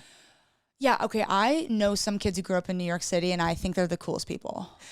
Very independent. Yes, Like I took the yes. subway from age 12. Yeah. I like knew how to make my own plans, and like, but then like when I moved to LA, like I regressed entirely. Yeah. Like I can't do anything alone. Yeah. You You don't drive. No, I will crash. So I Uber, and okay. like it's just Yeah, I'm sure you get asked this a lot, but like you don't have any desire to get your license. never. No, I do. I have a desire, but Yeah. it's like sometimes I'm like going somewhere and I'm like, you know what? And thank God I don't have to work in Yeah. this. Like, driving feels like you're Yeah. participating in something. Yes, I guess that's true. You are participating in something. But I've been in 8 car accidents. And you still have your license? Yes, and they tried to get it revoked. How have you been in 8 car accidents? Well, I would say like 5 of them were minor, 3 of them were major, and then the last one I was in, I sort of looked up at the sky at God and I said, "This is my last one, right?" And they were like, For "This sure. is your last one." I was looking down at Waze, and next thing you know, boom, collision. But 30 miles per hour, which doesn't seem like it's fast. Very, No, that's very fast. And but luckily, the woman I hit was a firewoman. Oh, so she knew who to call. Yeah. But we were in the middle lane of the 10 East. And okay, wait, this is great. I had just gotten back from Pennsylvania visiting my cousins, and I had taken a red eye, so I was a bit in a daze, and I had decided when I landed I was going on a one-day juice cleanse. So came to the Brentwood Country Mart, I got a pressed juice cleanse. And so I'm drinking juice all day, and I'm like, I've been up forever. And you're faint. And I'm faint, and I'm in a hoodie. I had just come from Pennsylvania. I don't know if there's a town in Pennsylvania called Intercourse. So I was in a hoodie that says I heart Intercourse, and then Pennsylvania very small. And then I'd also been to Chocolate World, Hershey in Hershey, Pennsylvania. And so I was wearing giant Hershey's sweats. I was just going to see my boyfriend at the time. He must have loved me. But yeah, I remember collision. I got out. I had literally my laptop in the back, all of these belongings, like my dad's tennis stuff, and I just grabbed the juice cleanse and I got out of the car. I literally, it was so. You went for the juice cleanse before the laptop. Yes. And so I was, so imagine me standing there in that outfit in the middle lane, just like 2 hand on a pressed juice bag, waiting for the fire truck. And then that car was totaled, but then I got my dream car. Oh, amazing. Congratulations. Yes, I got my dream car after that because I could afford it at the time, and it's still my car to this day. What car is it? A Subaru Crosstrek. Amazing. Yes.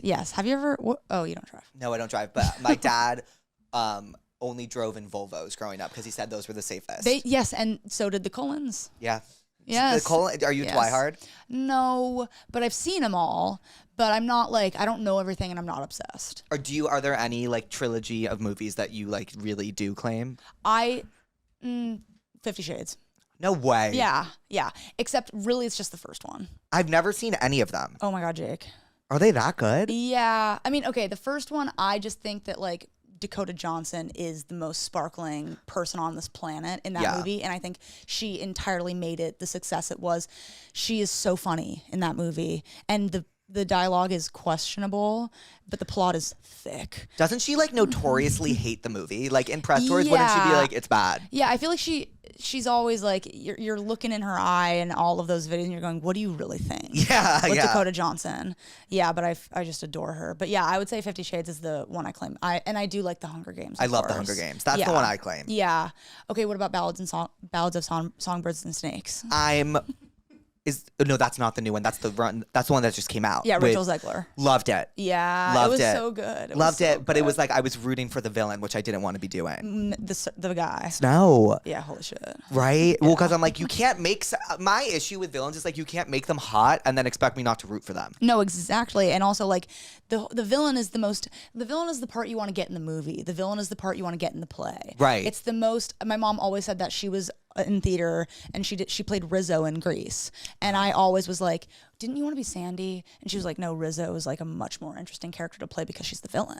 Oh, that's like a true artist. Yes. Yeah. No. Trust me. Yeah, that's like a Trust true me. artist. Yeah, but you love movies. I love TV shows more. Okay. I'm like a big TV show guy. Like okay. I must have seen like 10 shows this year. Okay. So Severance, yes. Yes, always, Yeah, Severance, yes. yes. I will say I like the first season a little bit more. Okay, you know what?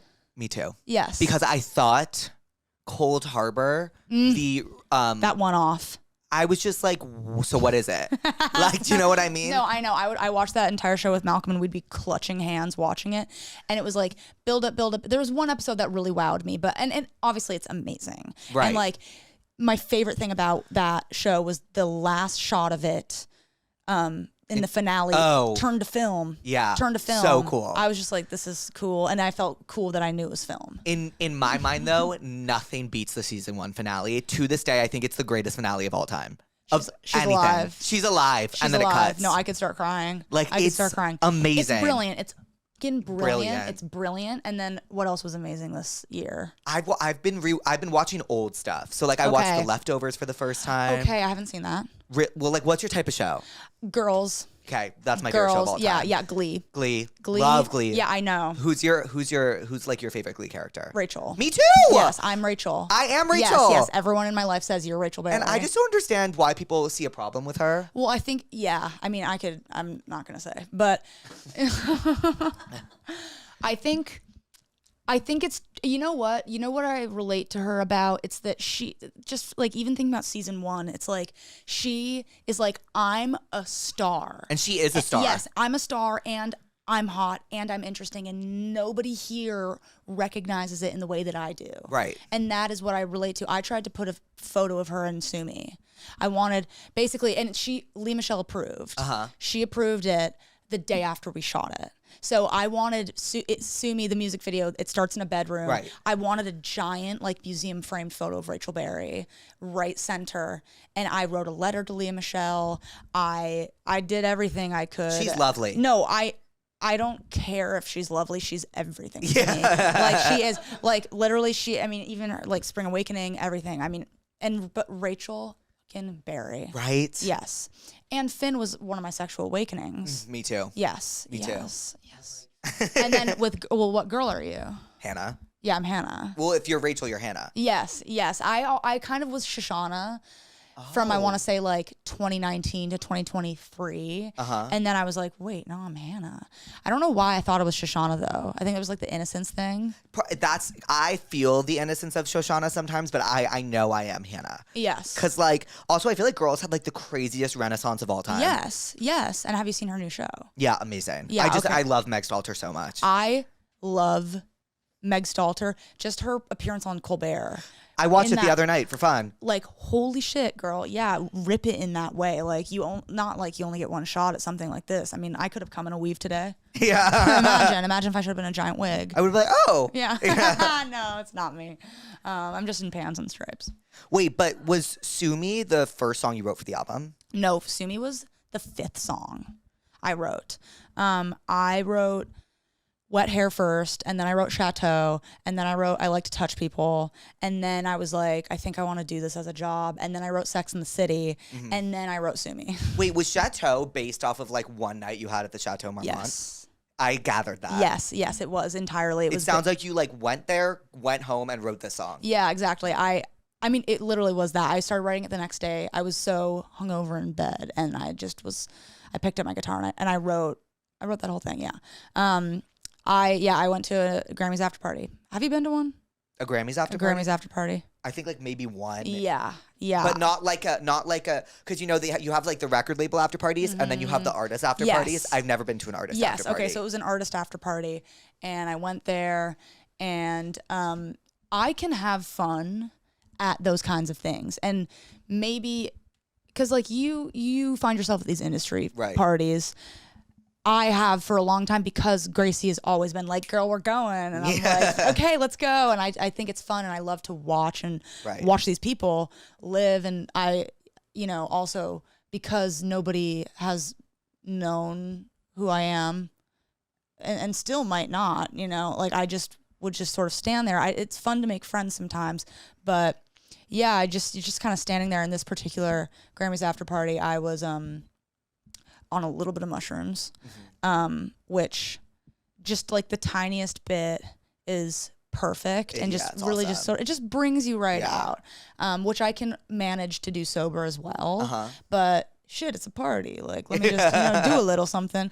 I had one amazing moment actually with Mark Ronson, which was, well, exactly. So I put my bag at the party underneath the DJ stand, and I went to go grab like a lipstick or something, and I was crouched down and something hit me, and I turned around like that, like whipped, and there was Mark Ronson, and he just flashed me the nicest smile, and I just flashed him a smile back, and that was it. And but I was on the mushrooms, and I just was like, he is a wonderful person. He's made some wonderful music. Yeah, like Uptown Funk. Right. Yeah. And Back to Black.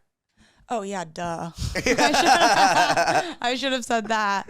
But I really love Uptown Funk too. It's a banger. Yeah. I feel like everything Bruno Mars touches turns to gold. To 24K gold. How? It's really crazy. I know. I saw him live when I think was 15 or something. Awesome. Yeah.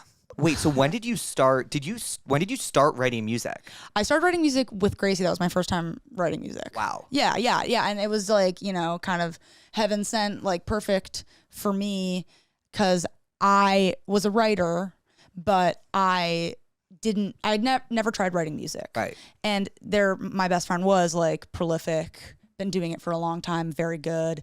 And her and I were living together. So one day we just randomly started writing a song. Her cousin was over and had just broken up with her boyfriend, and she said out loud, "It's just pain these days." And Gracie and I looked at each other and we sang, "It's just pain these days." And then we wrote a whole song based around "It's just pain these days." And then we were like, that was really fun. And then we just kept doing it.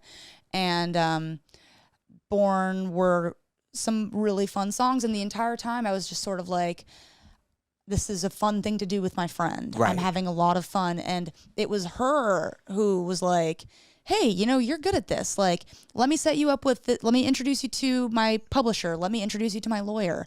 And so she's entirely the reason that this has all happened. Right. And it was the most spellbinding experience. She brought me along. She was inclusive. She respected me from the jump. We have such a friendship. And to write songs with her was so easy because we know each other so well. Right.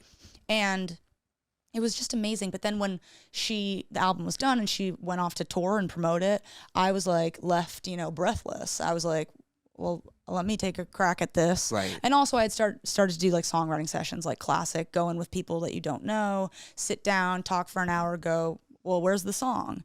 And I found that my talent was not best suited for that because all of my songs take me a very long time to write. Gracie and I would work on songs together for, over the course of days sometimes. We were always ruminating on it and thinking about it and trying to come up with the best line possible. And the nature of sessions are sometimes like, okay, so Jackson's got a dinner at 6, so we got to like pump this out. Right. And it just doesn't, for me, I think that there are songwriters who are really good in that setting.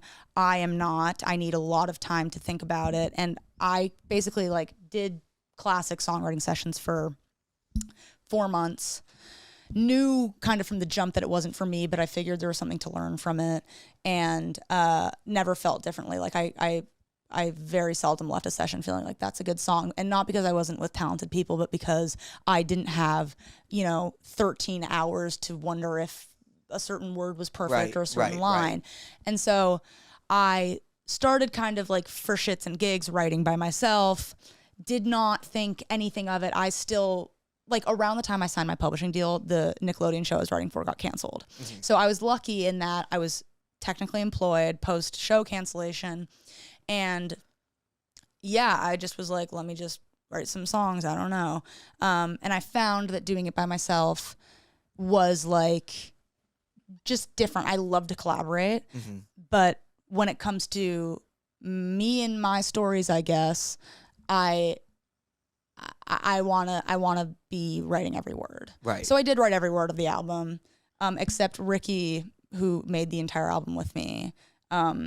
He wrote fucking your ex is iconic. That's his line. I love that line. Yeah, and that's in the few shows I've played. That is the line that girls be screaming their face off, and it's like, and every time I just think of him because I really did. And then he changed on accident one line of another song called "Shooting Star," and he was just singing. He sings my songs to me all the time and doesn't know the words. And so there's a line in "Shooting Star" that's I like it. I'm totally loving the music and I like it the best. I said when I lose it, and he's saying I like it the best when I'm losing.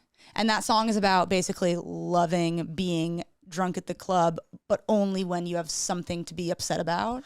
So valid. Yeah, I don't care to be drunk. I'm not going to sleep well, first of all. So I don't really care to be drunk if my life is great. Actually, it's really fun sometimes. But only if you have, not to be toxic. No. If you have like a prospect of the night. That's literally what the song is best. about. And I like my when the album comes out. I mean, it's out now. It's technically it's out now. right now. There's a subsection of my website that's like an entire archival of like videos of me making and writing. And then like I did write-ups of each song. And that is the exact thing I talk about, which is like, if I'm drunk out at a bar or a club, which I don't really go to the club, but I have been a few times, like I'm wanting to be like, is he going to text me? Is he here? Like, I don't want to be like, I don't know what to do with myself here. Right. Yeah. What do I just dance? Yeah. What do I just dance? Like, I want to dance on him. Yeah. Yeah. But yeah. So anyway, all that to say, I love to write songs. It was a really beautiful way of saying it. Yeah. Thank you. Wait, but you and Gracie did That's So True together. Yes. And is that the one that I mean, you guys like really like publicly collaborated on that one. Was that like when your like collaboration really became public? No, I mean, the public aspect is her being so forthcoming and cool and generous about my involvement. And right. It was just like, blew me away every time because those songs and that whole album, that entire album with her meant the world to me. Nothing had ever meant more in my entire life. Nothing I had written on my own. I mean, like, truly, right. It felt like my child too. And it was her album, but it was like, she always looked at me and was like, it's our album. And that's who she is. Didn't have to do that. And so she was always like bringing me along. Like, we did a Genius Lyrics video and she was like, I want Audrey to be in it. And I was the first songwriter to have ever done a Genius Lyrics video, which is crazy because there are so many amazing songwriters, and it's like so many songwriters, you just don't know them. You just don't know them. I know Amy Allen though. She's epic. I know. I mean, I've never met her, but right, same. But she's epic. Back to You. Remember Back to You? It's literally my favorite Selena song of all time. No, literally. And I remember being like, who fucking She wrote did Back this? to You? She wrote Back to You. That song is such a fucking banger. I know, and I don't know if it's true, but I feel like I heard somewhere that was like the first song she wrote after having signed a deal, but I could be wrong. So if I'm wrong, it's not Well, true. it was in 13 Reasons Why. Yes. Which is the best show ever. I haven't seen it. You know what? Like, it's the best show ever. It's so specific. Why are people so mean about it? You know what? And I don't want to get in trouble. I don't know. Like, I watched it after I took my ACT. I'll never forget it. Oh I my got gosh, home. I took the ACT as well. Really? What'd you get? Not a very good score, but I got a perfect score on the essay. No way. Yes, yeah. What did you get? 32. Whoa. Well, Whoa, you're fucking smart. But by New York standards, that was so bad. Isn't the highest you can get a 36? Yes, but everyone in New York, you'd be like, what'd you get? And they'd be like 34, 35. But 32, I mean, I think I got in the 20s. In the 20s, for sure. Yeah, but that's like normal. That's like normal. In New York, it was like so fucking rabid.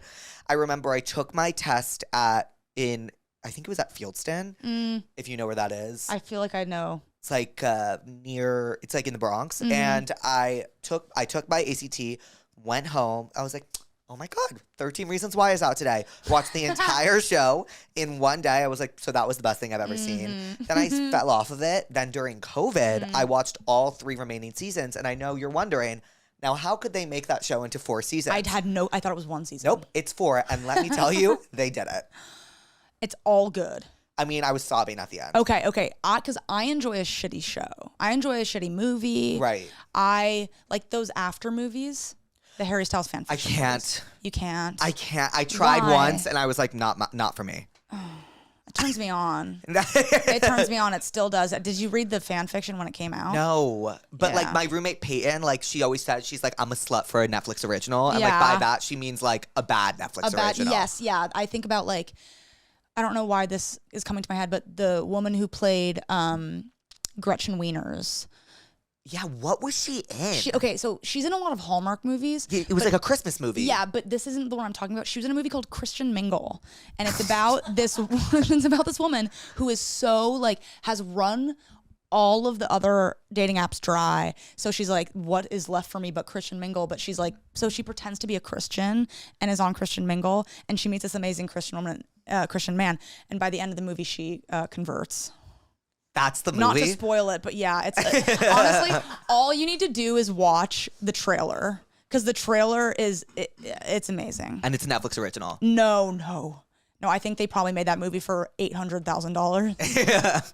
On Hallmark. Yeah, no, it's not even Hallmark. Okay, I actually could not tell you what it is, but Tubi? Probably Tubi. Yeah, probably Tubi. That's what it is.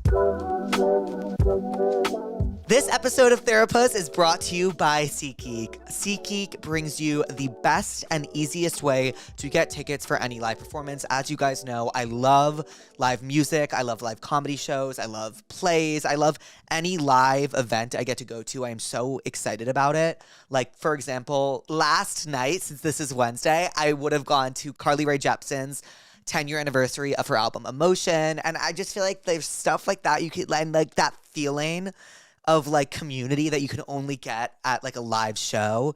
There's so many people to see right now. For example, Tate McRae's on her Miss Possessive World Tour. Addison Rae's about to go on tour. Renee Rapp's about to go on the Bite Me tour. Like it's just such a good time to see live music. And SeatGeek makes it easy. When you go on the app, you can go through like events near you, the top events near you, and then like when you click the event you want to go to, it shows you the ticket and then a number from 1 to 10, 1 being not the best, 10 being the best, obviously. And that shows you kind of like the deal you're getting with the ticket.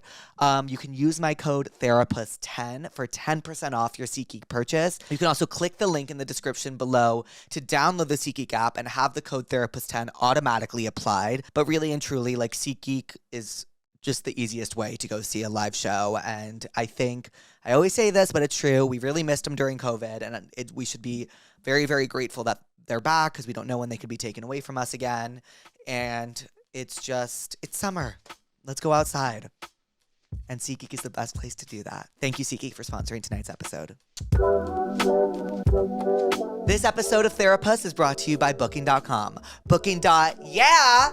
So you guys, as you know, Matt used Booking.com all of my tour because it is the easiest way to book trips. You put in exactly what you need in like a vacation rental or a hotel room. Like, for example, do you want a terrace? Do you want walkability? How many beds do you want? And it shows you the hotels or the rooms that are available and that have your requirements that you choose. And it just makes booking, honestly, a group stay so much easier because everyone can have what they want. While I'm not on tour, Labor Day is coming up, and I know a lot of people like to go on vacation for that. Booking.com just makes booking that vacation so much easier. You can book a car rental, you can book a vacation home, like anything to make your vacation full, Booking.com has. Like if you hate children, you can put in kid free. If you have a certain type of like sheets or mattress you like, you can put that in. Really and truly, like you can put anything in that you need on your vacation and they will find something for you. I always say this, but I used to wake up on tour and we'd be in a city and I'd have no idea where we're staying, but I knew that Matt would just book it on Booking.com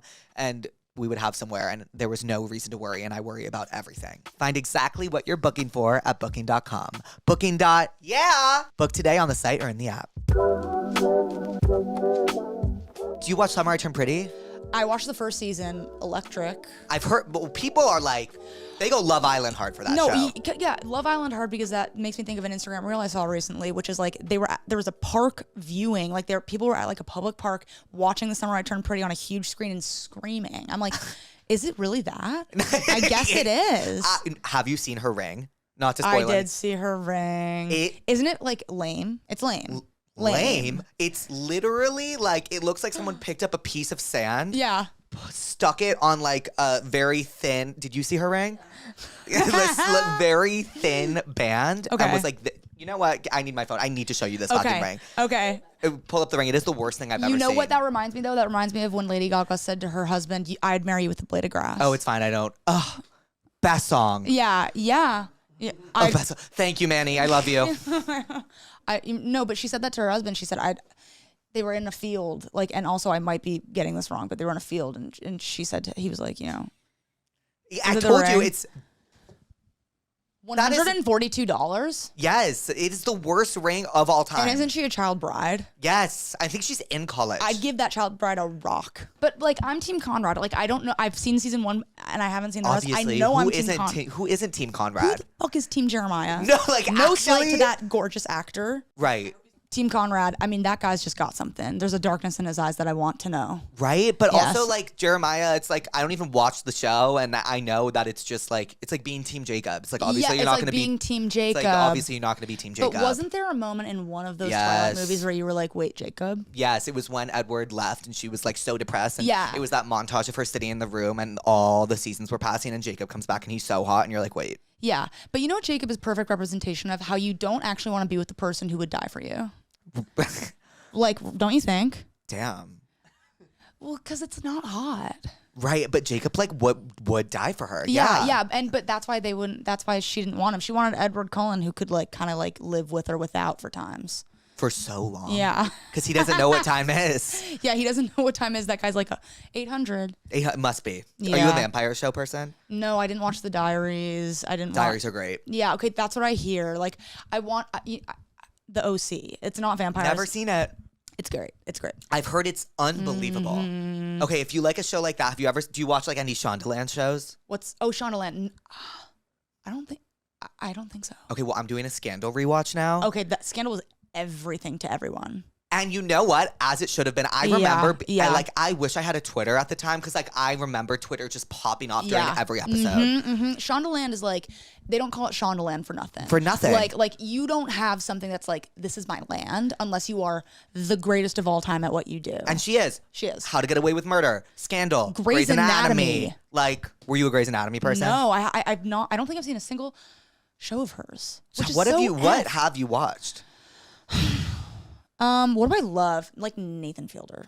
Oh, I love Nathan Fielder. Yeah, okay. Like I like Nathan For You so much. I've seen the rehearsal. I've never seen Nathan For You. Oh my God, what the fuck? I know.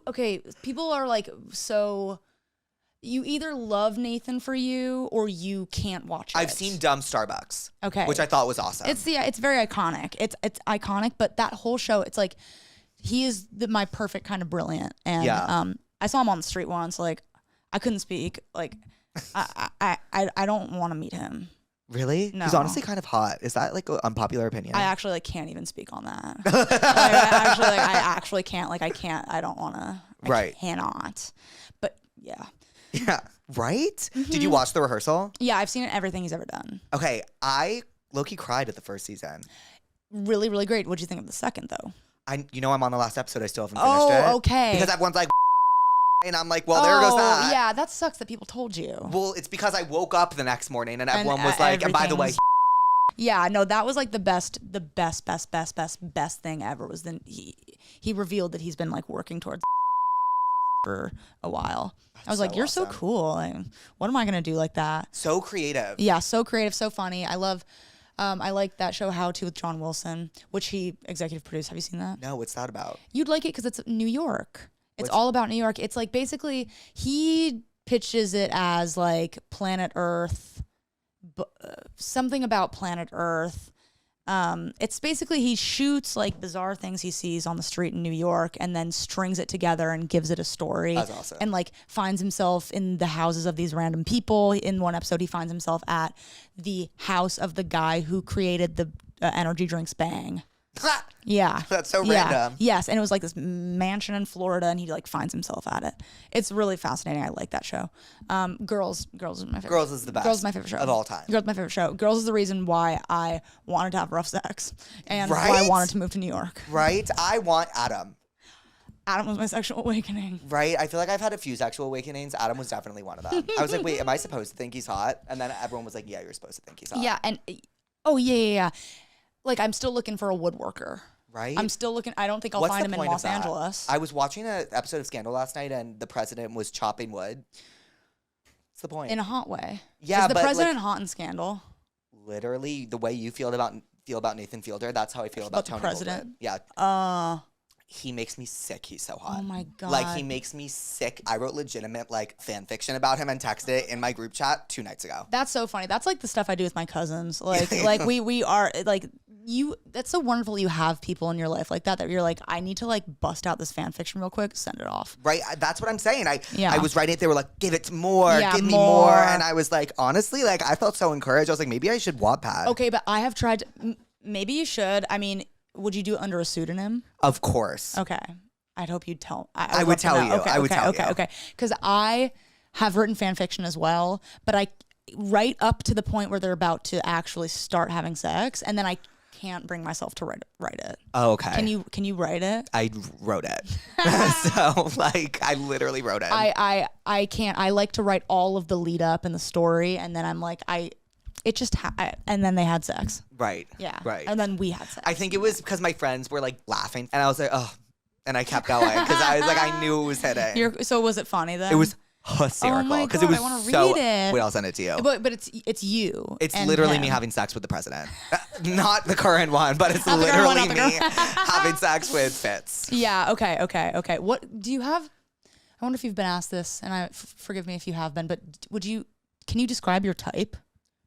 I don't know. I love someone in their 30s. Mm-hmm. I think they just like kind of have it a little more figured out. I really like someone in their 30s, tall-ish, brunette hair. Mm-hmm. Yes. Yeah, like that's my type. What's your type? I would say always funny. Always funny. You have to crack me up. And what I've learned as I've like dated a little bit, and I don't really date much, but you can be funny, but you have to be specifically my kind of funny. Like I think what I've realized is I want to date the male version of myself. Love that. Yes, but mostly confidence. It's like I'm just learning about being with a confident person and what it feels like. It is like breathing, so easy and hot and awesome. Does it make you feel more confident? Like I couldn't be more confident. So right. It's hard to find, especially a guy. I'm 26 who's around my age who, I've actually never dated older ever. I feel like maybe that's healthy. Yeah, well, like I feel like there's like I think my type is unhealthy. Really? I think it's just a gay thing. Like Yeah. sometimes gay guys like to date older. Are you dating older now? Like I'm talking to a few older people, but Wow. But the person that I'm actually probably gonna go on dates with is like my age, Okay. which is like, Yeah. but it's like, yeah, And I tried Raya. I gave it a whirl. Raya is the worst. It's the pits because it is exactly what it's like, what's your job? What's your IG? What's your 6 photos? And that's all. Like Hinge is, can you be funny? Can you be interesting? What's something about you? Like Raya, I couldn't last on, but I did enjoy seeing like semi-famous people. It is cool. But also it's mostly guys in real estate or, Always. Or they're and they live in like Ireland. Yeah, and they live in Ireland. And I'm like, okay, what? So I'm just going to talk to you? My thing with like Hinge though, do you ever get nervous now that you're becoming like more known and you're about to release your album that like you can't go on apps like that anymore? Yeah. I was watching Love on the Spectrum and it made me get back on Hinge like months ago, and I kind of thought to myself, not like I'm a blow up or anything, but I was just like, I think this may be the last time I can get on something like this. And of course, like my experience just the last time I was on it like months ago was I'd see one person who I adjacently knew and I would pause my profile. I would just get No. spooked. Really? Do you not get embarrassed about that? I just like X them. Wow. If I like adjacently know them, I'm just like. No, if I see someone who I kind of know, I'm like, I have to remove myself from this app. My thing is like I was so nervous about like being on Hinge and stuff after like as the podcast grew more successful, and then I was like, but you know what? I saw Troye Sivan say something. He's like, if somebody comes out and says they had sex with me, like I don't really care. So be it. Like so be it. Like I Wow. have needs just like anybody else does. Wow. And him saying that, I was like, you are so right. Well, and it's also like, however many people know. I mean, obviously you want to be safe, but however many people know you, we have this one life. You Right. know,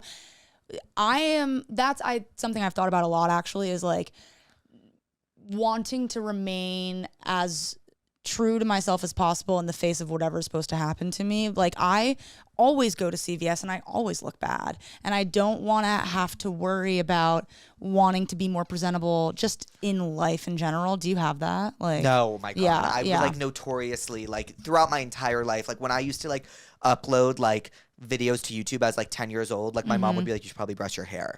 Like, you know what I mean? Like, yeah, you've always it's been that just, like, person. yeah. Yeah, but like, do you feel inhibited by being public facing? Like if you go out to a restaurant, are you like kind of like keeping an eye out who's seeing me, or are you just like existing out there? Yes, because I like it. Yeah. Like I love Yeah. it because I'm so insecure that like that type of attention makes me feel so Yeah. validated. Oh wow. That's So- like you can't be that insecure if you just said that. No, I'm very insecure. I'm just like super honest, and like but like that type of attention makes me feel so validated, and it's like that. Okay, so that type of attention like kind of feels like a push-up bra for your mind. You're kind of like, Oh. like Yeah. like I have this. Yes, So yes. like I can Look be at them. yeah. I can be like hot and Mm-hmm. sexy. Whereas or on the flip side, sometimes I can be like, are they making fun of me?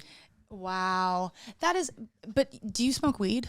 I used to religiously okay, every day of okay. my life. I stopped. Yes, and it probably helps to not be high ever in that situation. Oh, well, when I was high in public, but like I'd be with my best friends. We would just having be the best laughing. time. Yeah. Having the best time. Yeah, I haven't smoked weed in a while now, too. It's once you get to like 25, 26, you just kind of cut it. And also I like to be high in a good place. It's like there is nothing quite like it, but I am a happier person when I'm not doing it.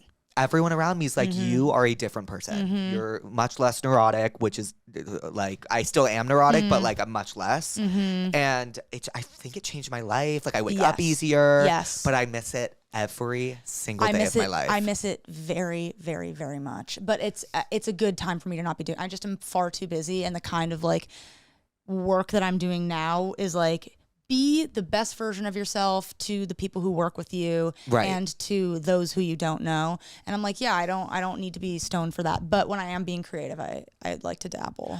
It helps me be creative. Yes, 'Cause I yes. do feel a bit creatively stuck these days, and I'm like, and I smoked, like I broke my streak the other day, like just for like this really, I like hit like 2 hits of like a joint. Yeah. And I was so back to back, like I was being so on it and so funny with my friends, and I was like, Oh, wait. this is why. But then an hour later, I was like, and then the day after, I was like, I don't feel good. Yeah, it's like, and they say it stays in your system for a while. Yeah, and I was so anxious. And I think that's the thing that I feel, but it is like, oh gosh, I feel so funny. I feel so funny, and I feel so like actually, I mean, I will, if I have ideas for like a music video for a song or whatever, if I'm stoned, I'll like write them down, and in my head when I'm writing them down, I'll be like, I'll probably read this and think this is just dumb, and then I read it back and I'm like, No, sometimes it hits. I'm like, whoa, maybe, but then you think about someone like Snoop Dogg, Right. and it's like, sometimes I wonder, is he actually high all the time? Yeah, I think he is. Yeah, and I'm like, but he seems like he's such a mogul. Because like I think when you smoke that much, like you just know how to operate on it. You just know how to operate. But like, if you were to go on Jimmy Fallon tomorrow as a couch guest, but you could only do it stoned, would you turn down the opportunity? No, I would do it. Yeah. But I would like have to be like, by the way, I'm high.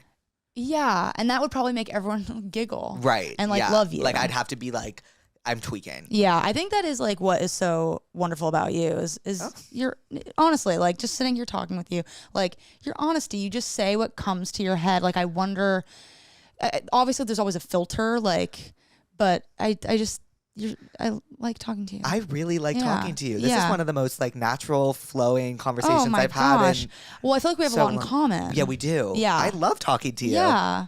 I would be your friend. I would love to be your yeah, friend. Yeah. I mean, because you probably meet a lot of people for the first time doing this. All the time. This Yeah. is how I like. Sometimes this is how I make friends. Make friends. Yeah. I can imagine. But have you ever like thought, let's get a coffee and then let's do Therapuss? Yes. So I was supposed to go to dinner with Tucker, role Yes. model, the night Awesome. before our first Therapuss thing. And I was like, I couldn't make it for some reason. Mm-hmm. And that was the only time I was ever supposed to do that. And I canceled on Mm. him. And I think to this day that if I went and saw him the night before, like it wouldn't have been good. Because the next that day. episode there is something in that episode that is deep magic. It's my favorite episode. Yes, it is unbelievable. Being And- in the room when it happened was so electric. Like Yeah. I was just like, wait, because Well, it's just Chem.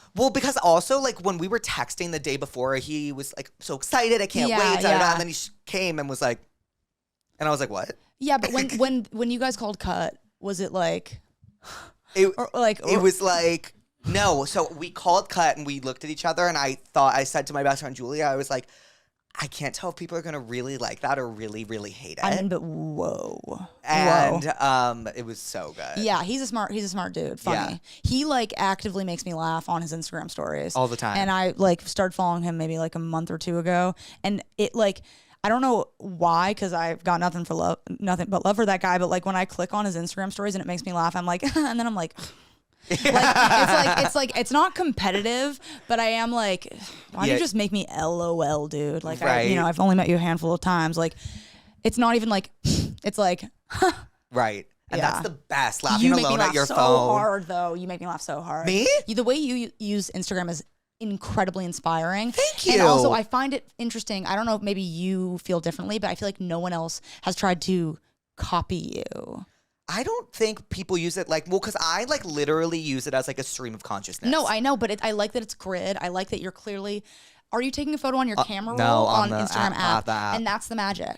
Well, because goes back to like the attention thing. Like it's just like I am so addicted to social media. So Yeah. it's like, and also like after people always used to tell me you should try to grow on Instagram, you should try to grow on Instagram, and I'm like. It's so unnatural for me to like go take photos outside and post them. So I was like, No. the only thing I'm going to post is just how I'm feeling. Yes, I'm and the I same think way. that's like how people are going to, and people really resonated with it. Oh my God. And it was just like, yeah, it feels like friends. It really feels like friends, which I think is actually a harder thing to do than people think. And I'm sure you have a special relationship with the people who like. I do. Yeah. Like yeah. because like when I actually realized it once I was doing the like meet and greets for my shows. Like I was like, every person I'm meeting is so similar to me. I was like, oh, like I'd be friends with this person in real life. And that's like, I think what's so cool about what you do, because of course it's that way, because people who are tuning in love you. It's like, yeah, you might have a cool guest on, but it's because people want to listen to you talk to them. It's not, I feel like, really because they want to listen to that person talk all the time. No, but on the flip side, there are people that tune in for the other person, and those people don't always want to be your friend. So then because the show's format is kind of like that, Yeah. like they can get super angry. Yeah, like I can't imagine also when you probably like started being like, oh my God, like Charlie XCX is coming on, or Right. like, holy shit, Lord. It's like, Lord was crazy. yeah. Like- what? I mean, I was so excited for you. It was the best day of Yeah, my life. yeah. She came inside the house after and sat on the couch with us. She is the coolest. I've met her a few times, and she is so She's cool. so cool. She came alone. She literally pulled up in Just an Uber pulled- alone. Yeah, Was like, yeah, hi, yeah, Therapuss. I'm Ella. And Yeah. I was like, what's happening? Yeah. Yeah. No, she. Yeah, but I imagine for you, like the bigger the guest, the more random the audience. Well, people just like online can be like, because people are so, because I feel like podcasting's weird where it's like people will only go on a few. So it's like the Mm-hmm. one that they choose to go on, people will have a lot to say about that. And they'll be like, oh, like why that one? Yes. So that's the pushback I get Yes. sometimes. Oh, that's so annoying. Yeah, but I just try not to read. Should we get into the tell me what's wrongs? Well, let's do it, Jake. It's always incest. My cousin just confessed feelings for me.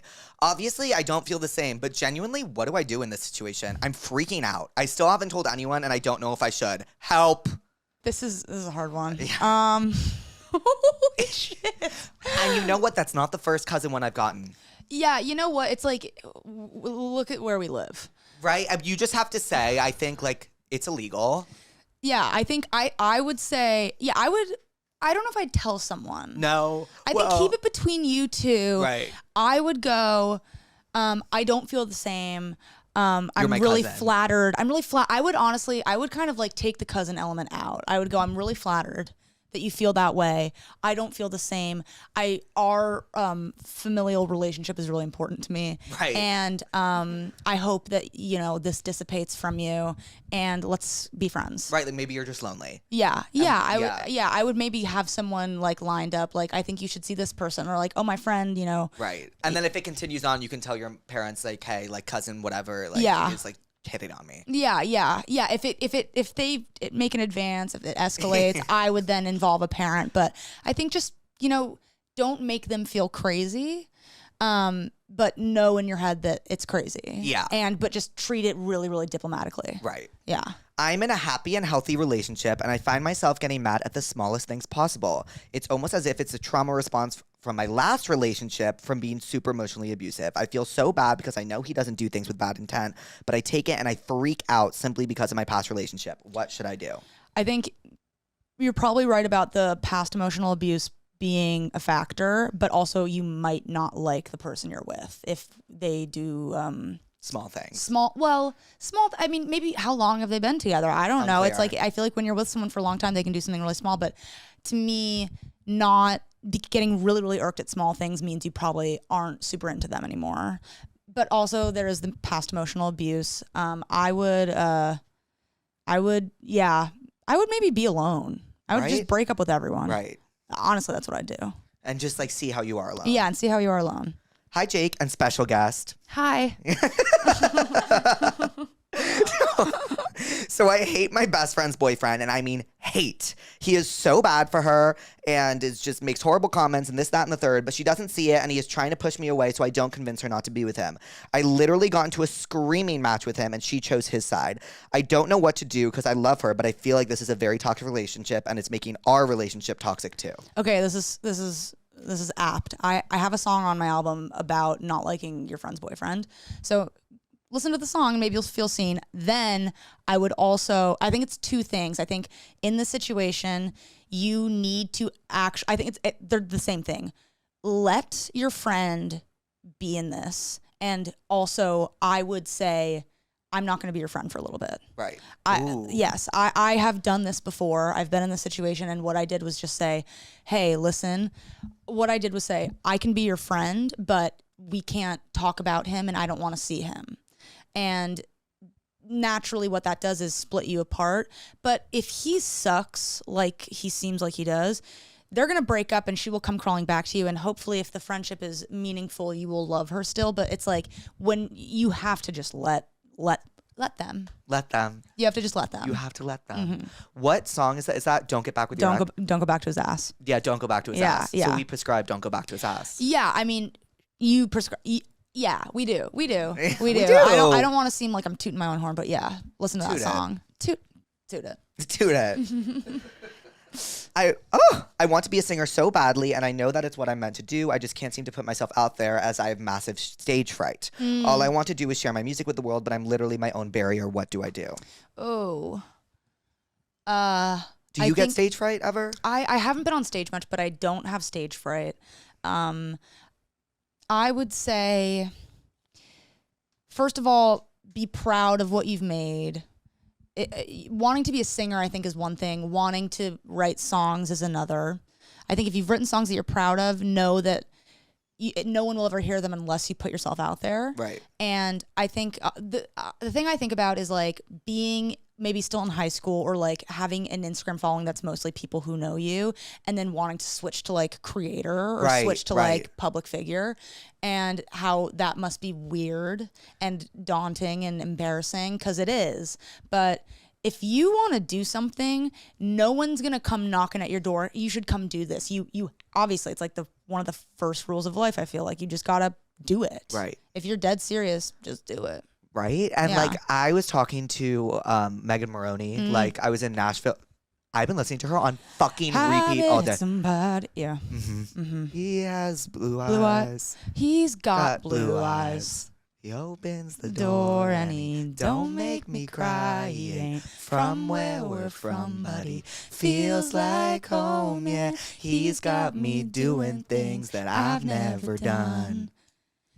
In Georgia, they call it a sin, but I'm wearing Tennessee orange for him.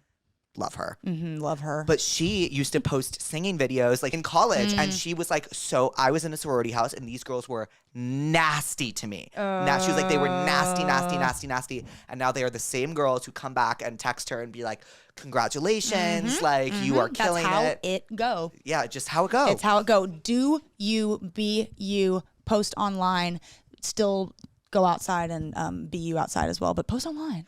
I graduated college a couple of months ago, and my social studies teacher asked me to go to dinner with him. Literally my dream date.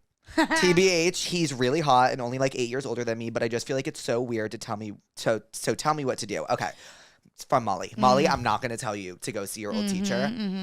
If it was me. Yeah. Yeah. Eat it up. If you graduated college and my old college professor who was hot was like, let's go on a date, done and done. Yeah, you know what? If you're into it. Also, you're 22. Also, you're 22. He's 20. He's 8 years older, so he's 30. Girl, go get that dinner. Yeah. Like, Okay, well, if she's calling in being like, what do I do? Like, you're probably not into it, so don't go if you don't want to. You know if you're into it. Yeah, yeah. If you were into it, you wouldn't have called in. Right? Yeah, you would have been. Yeah, you'd like. There's a difference between just wanting a story and actually being into it. Yeah, I think don't go because you called in. Yeah. But if you're just wanting like to be on Therapuss, go. Yeah. Yeah. It's my dream date. Like Social studies specifically. Like just any teacher. If I had a hot teacher, like my dream. Oh my God. And to be in class and be like, Pretty Little Liars, Ezra. yes. And just be in class and be like, hi. Yeah, like, you know what I mean? Like, Hi. and then he's like, hi. Did you see the movie Palo Alto? with James No, I need to. Franco? Okay. But I'm apparently not it was gonna like- say anything. Yeah. I'm not gonna say Yeah. anything. I thought I was flirting with this guy, but my friend said I came across like I was verbally attacking him. He's now ghosting me. How do I flirt without scaring people off? I kind of am the same way. Same. I'm the worst flirt in America. There's No. no way you're Trust not me, good. I'm really good at flirting over text. In person, I'm like, it's just horrible. But people must be in love with you. But yes. No, it is so painful to watch me flirt. I feel the same way, but actually recently I've been like, no, I'm good. And it's just confidence. It's all it is. I think I am also someone who doesn't like for the person I like to know that I like them ever. Yeah, me too. Ever. It's always been my dirtiest secret if I have a crush on you. But yeah, you got this one life. Like, just say what you actually want to say. And if what you want to say is, I want to be with you, then like, find a different ways. I don't know. That's a hard one. I don't feel equipped. I have like a few lines that I've heard recently that are good. You just go up to someone and say like, are you single? Yeah. Great one. Flat out. I was taught that Yeah, one the other day. flat out. Do you hate that one? Is it really a line? It's a question. It's a question. So, well, it worked for Manny. It worked for you. I got to work for Manny. It did. She went up to someone the other day. I said, are you single? Worked. I mean, that's inspiring. Right? Yeah, I want to do that Inspiring. one day. I'm the responsible one in the group. So every time literally anything happens, it's on me to give advice, fix it, be there for someone when literally no one is ever there for me because I never need them to be. It's isolating. Should I talk with my friends or get new ones? Those aren't your friends. Tell me more. Those aren't your friends. If you are always the ear and never the mouth, and they loved to have you listen and you never get to share, I don't know if your friends care about you. Right. But yeah, because she's saying I never need them to be, but like, have they asked? Yeah, exactly. Right. Exactly. I would say talk to them. First of all, definitely talk to them. Right. Talk to them, but also kind of maybe look in the mirror, go, I think I deserve better. Right.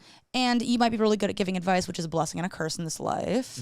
But no, I don't think those are your true great friends. Getting new friends is the worst, but sometimes it is so necessary. It was the hardest part of going to college for me. Yeah. I could not believe that I had to reestablish myself. Yeah. I was like, I've spent 18 years building this incredible, like, not persona, but just like reputation. Everybody likes me, knows what I'm worth. And here I am in New York City and no one knows how great I am.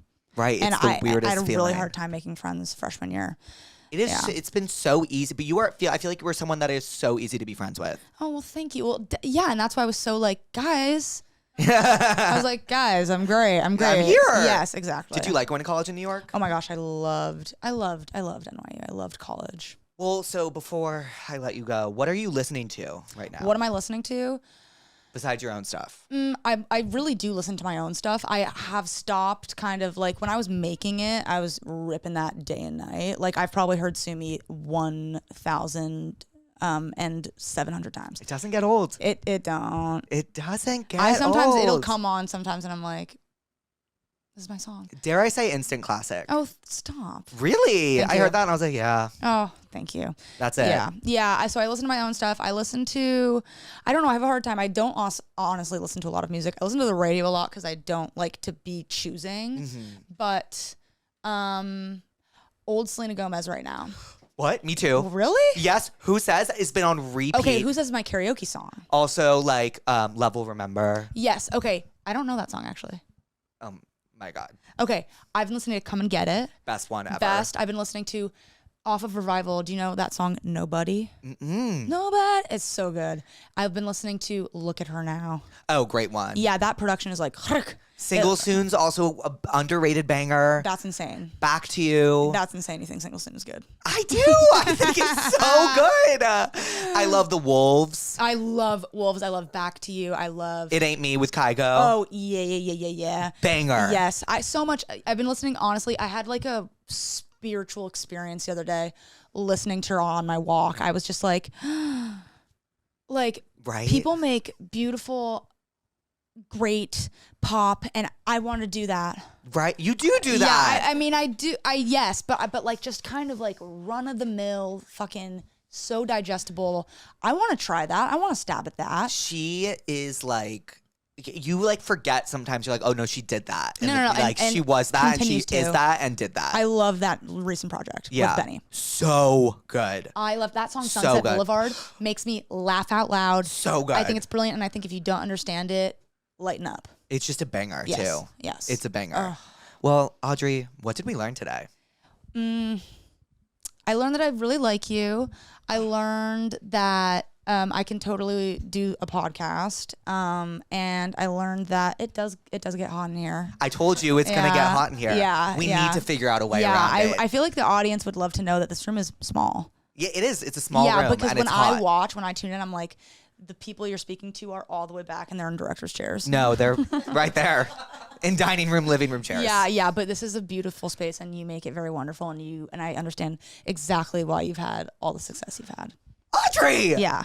I have had genuinely so much fun with you today. Oh, I've had so much fun. And too. I want to text after this and Okay, send you what I send told me- you I was going to send you. Please do, because I'm going to watch it in the car. Okay, well, Okay, well, thank you for Jake. coming on. Well, do you want to give a little bye, pussies? Bye, pussies.